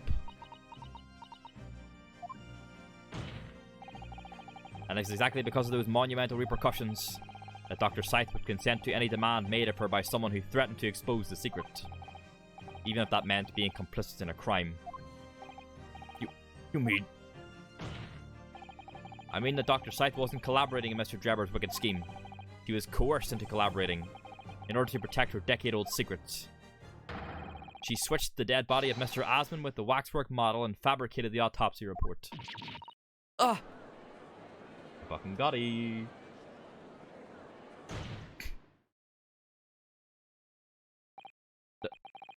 Lord Van Ziegs?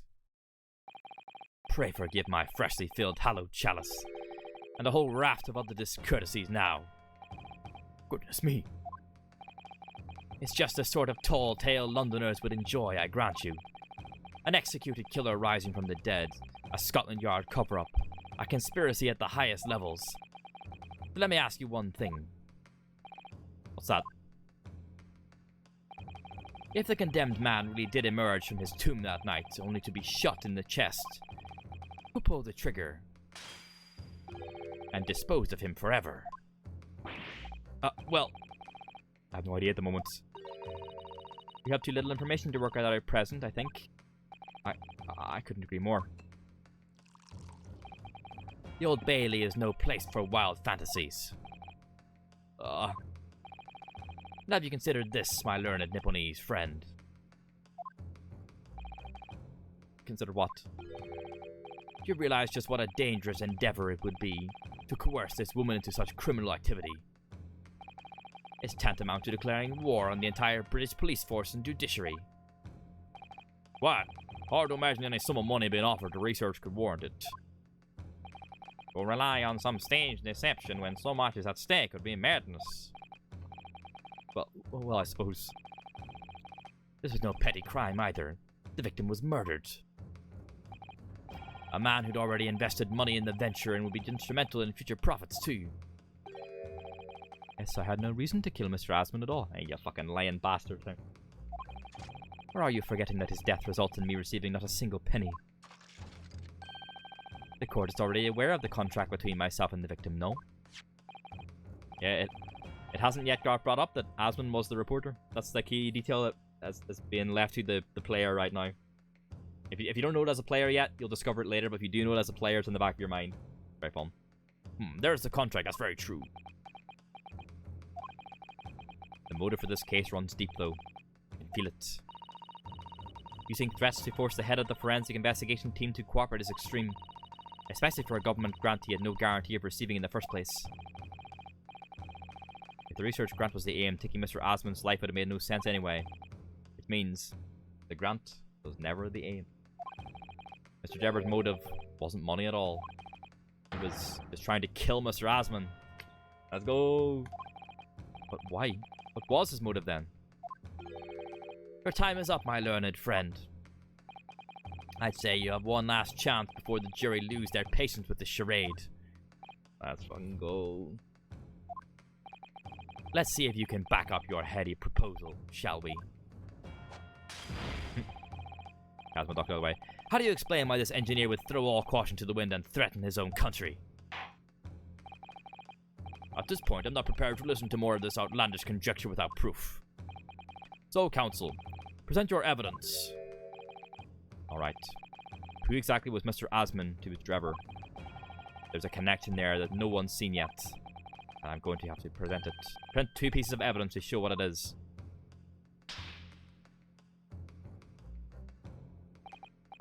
Yes, my lord.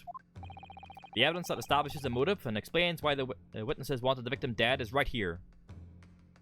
Then 2 pieces. Well, one of them is the newspaper because it has the signature, right? That's the first one. That's the main one. Because it establishes that he was the reporter.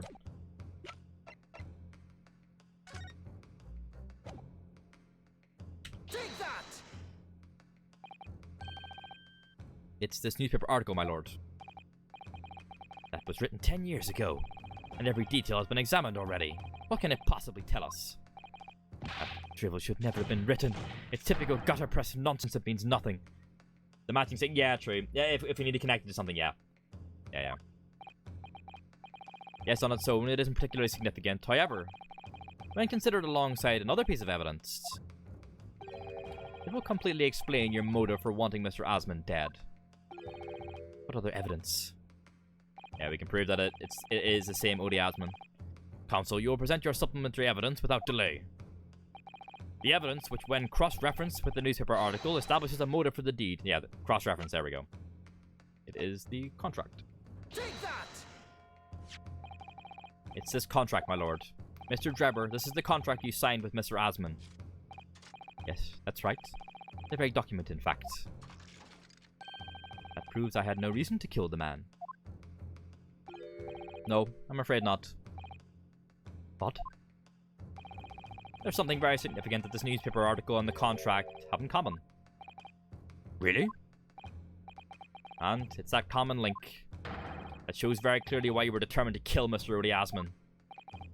It seems the defense has uncovered something the rest of us have missed. So, my learned friend, point out what these two pieces of evidence have in common. Where exactly is the link between this newspaper article and the contract? Fucking rip bozo, huh? There's the signature. Boom. Take that! What these two pieces of evidence have in common is a signature. Odie ass man. A signature. The signature on the illustration that accompanies the 10-year-old article and the signature on the contract belong to the same person. What? Ah. As the court has heard, this illustration was drawn 10 years ago by the newspaper reporter who found Mr. Drebber and interviewed him about his ordeal.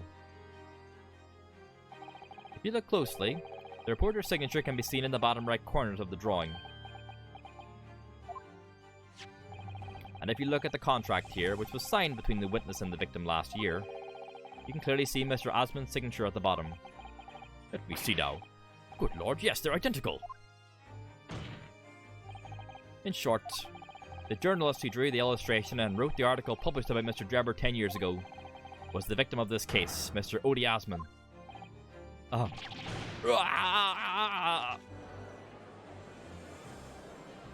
Objection! But explain to the court why. Why would that constitute a motive for the witness to murder Osmond? Well, if you think back, you'll remember that Mr. Drebber talked about that article in his testimony. Grave robbing, you say? Yes, exhuming fresh corpses to sell is reasonably lucrative. That is quite beyond the pale. You would invite divine into retribution, sir. Yes, well, I think I suffered retribution enough. The Daily Circus eventually unearthed my name and put it in print. Caused me a great many headaches. In the end, I had to leave the university. That was the only paper with the bad grace to identify me unambiguously, I might add. Then I gave up on my dream of becoming a scientist, and it was all because of that newspaper article. Fucking rebozo, huh?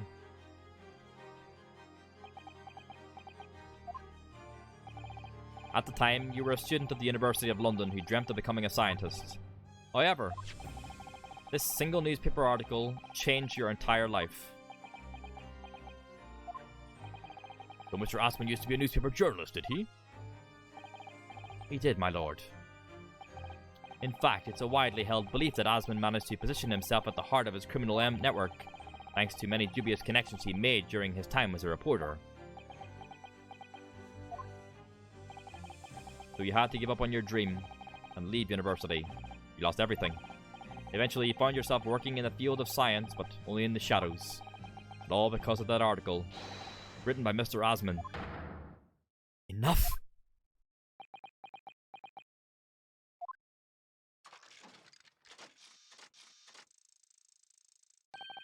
Stop this endless drivel about my life.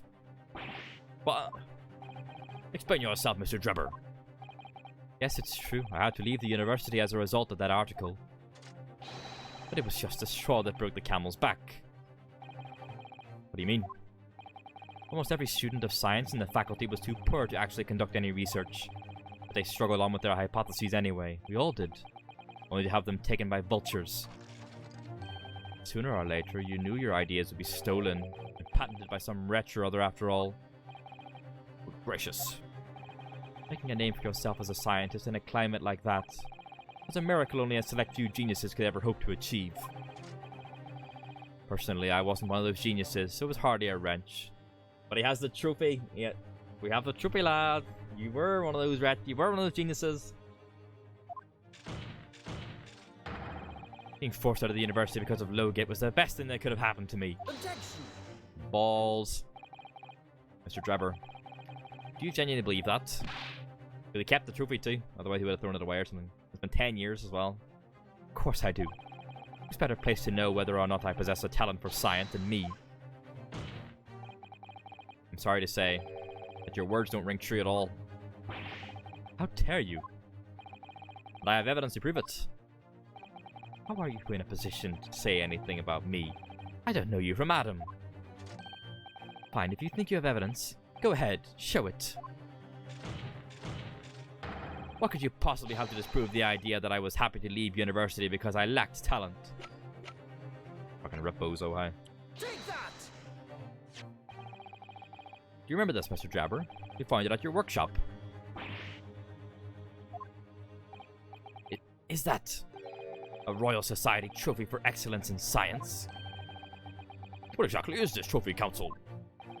It's the greatest honor that can be bestowed on a young scientist, my lord. There is no higher accolade. It recognizes emerging talent and promises a bright future. Good gracious. Your prospects for the future were excellent, weren't they, Mr. Drebber? Because even then, you were a genius in your field. But you lost everything. You had no more future. Your talents would go to waste. All as a result of this one newspaper article. I don't know when you realized who Mr. Asman was, but when it dawned on you that he was the same journalist who 10 years ago ruined your life, it's abundantly clear that you had no intention of forgiving the man.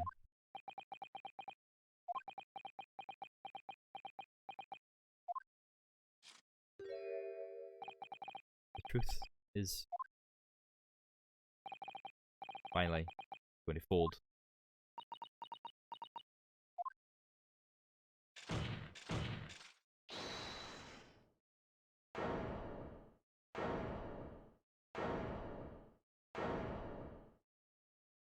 Scythe. Fine. Clearly this has run its course now. What? I admit it. All of it. Let's go, Rebozo. What? What are you doing? It's exactly as the Japanese man said. I was coerced into going along with this man's plot to murder the victim, on the condition that he kept my dirty secret from 10 years ago. No. Good lord! Dr. Scythe, do you realize what you're saying, woman? It's all true. That day, when I arrived at the Crystal Tower and saw the birdcage, my heart nearly stopped beating to the fucking waxwork. Yep. That memory from a decade ago that I'd done my best to bury deep inside myself. It was the professor again, staring me in the face. And then, before I had a chance to react, I noticed something else. Oh, I left her a message. There was a note tucked inside the model's jacket. Threatening her, right? Dr. Scythe, you will go along with my plan. From someone who knows the truth about what really happened that night 10 years ago. Damn. He was blackmailed. All the instructions were there in the note. Every detail was meticulously written out. I had no choice but to do what it said. I made the necessary alterations to the scene and fabricated the autopsy report as instructed. There's really no other choice. It had to be done to protect the judiciary. I can only apologize now. Damn.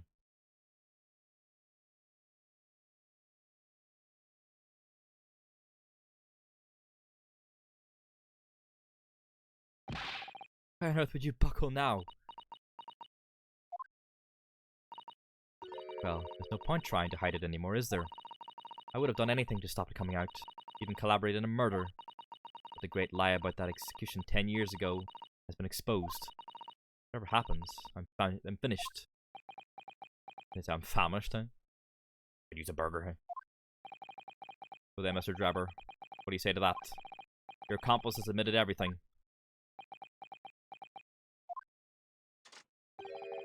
Surely it goes without saying.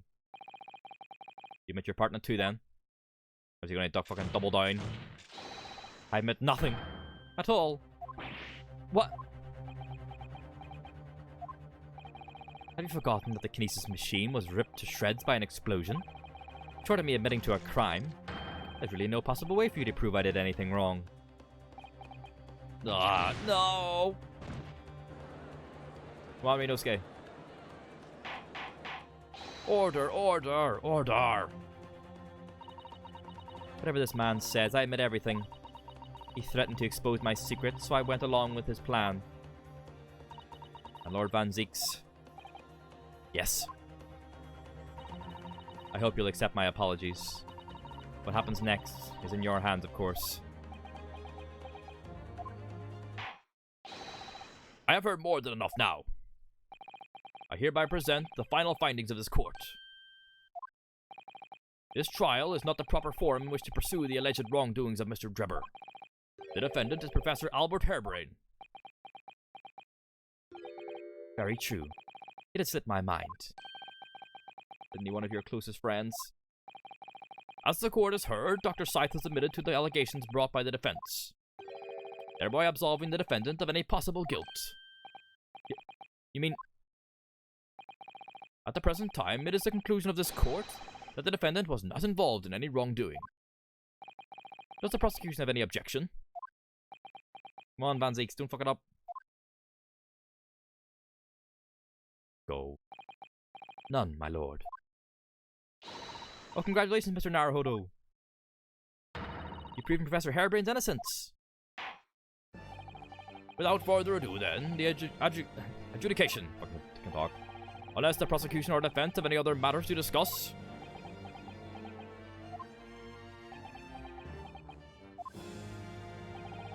I don't know. It doesn't feel quite right. Why did Dr. Scythe suddenly admit to it like that? Is everything alright, Mr. Naruhodo? Like you said before, the way the trial is set to end now, the judge will certainly deliver a verdict of not guilty. But is that really what we want? What the defense should be pursuing for now is further testimony, yeah. Objection! The defense objects to the trial ending at this time, my lord. I beg your pardon. We demand one final testimony. Let's go. What?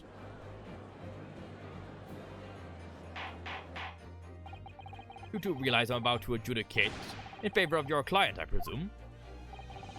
What are you playing at now, my Nipponese friend?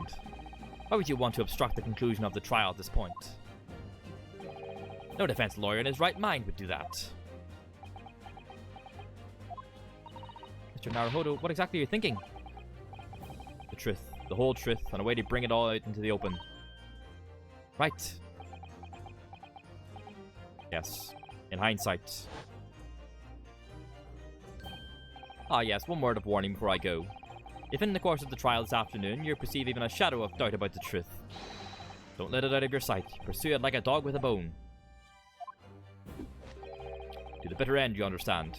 Do not falter, whatever may come to pass. Words from Sholmes.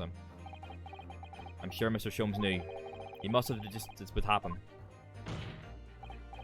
Yes, I'm here in court to advocate for my client, and to secure an acquittal. Obviously. But that's not all. I believe that I have a duty to the court to pursue the whole truth of the case until every last detail is laid bare. And that is why the defense called for further testimony from Dr. Scythe. Testimony from me? About what? About the nature of your collaboration with Mr. Enoch Drebber. case has escaped your attention, I've already admitted to everything I did. The whole truth has already been revealed. So stop wasting everyone's time. Well, we don't know why she hid the thing 10 years ago, right? Like, why she hid the guy didn't die. Ah. As his lordship made very plain, your client will get the acquittal you wanted for him. There's simply no point protracting this business further with another tedious cross-examination. Objection! Oh, oh.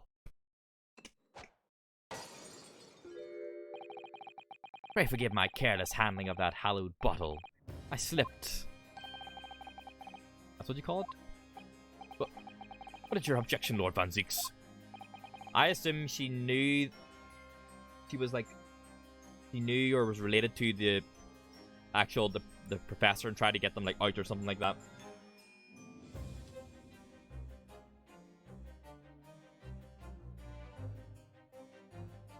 Right, why else would she try and like cover up that they didn't are dating them?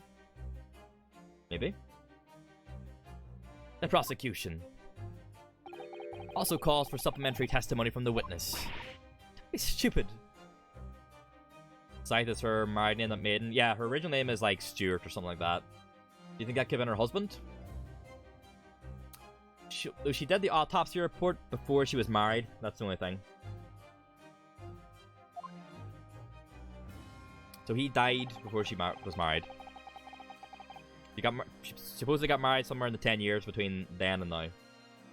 There's more to this case that has yet come to light. Then I will join my learned friend in pursuing the facts until the bitter end. I love when Van Zieks on our side, huh? He's like, he just wants the truth. You what? Or Van Zieks. This is most irregular to say the least. However, as the prosecution also calls for it, I will uphold the request. Dr. Scythe, you will testify for the court, explaining the full extent of your involvement in the murder apparently committed by Mr. Drebber. Very well. Not now, though, chat. Not now. Not now. You don't get it now. The waxwork plot, huh?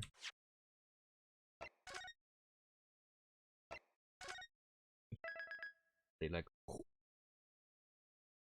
Out Monday, huh? That is it for the stream today, huh? We will... I mean, that could be it as well. She could have done it, yeah.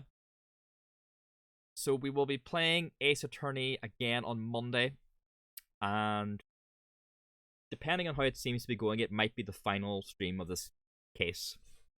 And then after that, we're going to take a little break and we're going to play Jedi Fallen Order again. We waited so long. Not until Monday, though. We'll potentially have a longer stream or a shorter stream on Monday, depending on how long is left in the adventure. So, come by for that. Tomorrow we have some God of War. Next week the streams are going to be a little weird. There's not going to be too many streams next week. I have a Star Wars podcast on Thursday, and then they'll probably not be in from Friday onwards. So I might only have a couple streams next week. We'll do Ace Attorney and maybe like 2 God of Wars or something like that. We'll see. We'll definitely do Ace Attorney. We'll definitely finish off this Ace Attorney case next week, though. Promise you that. So thank you very much, and we'll be back tomorrow for some God of War Ragnarok. The exam from 6 to 9 p.m. Ooh. Well, Ace Attorney will be on Monday if you want to come by. So, thanks for watching, folks. Have a lovely night. Thank you all for hanging out. Much appreciated as always. Good luck with your exam, with me. If I don't see you before then. Have a good night, folks. Thank you very much as always. See you later on. Good night. Bye bye.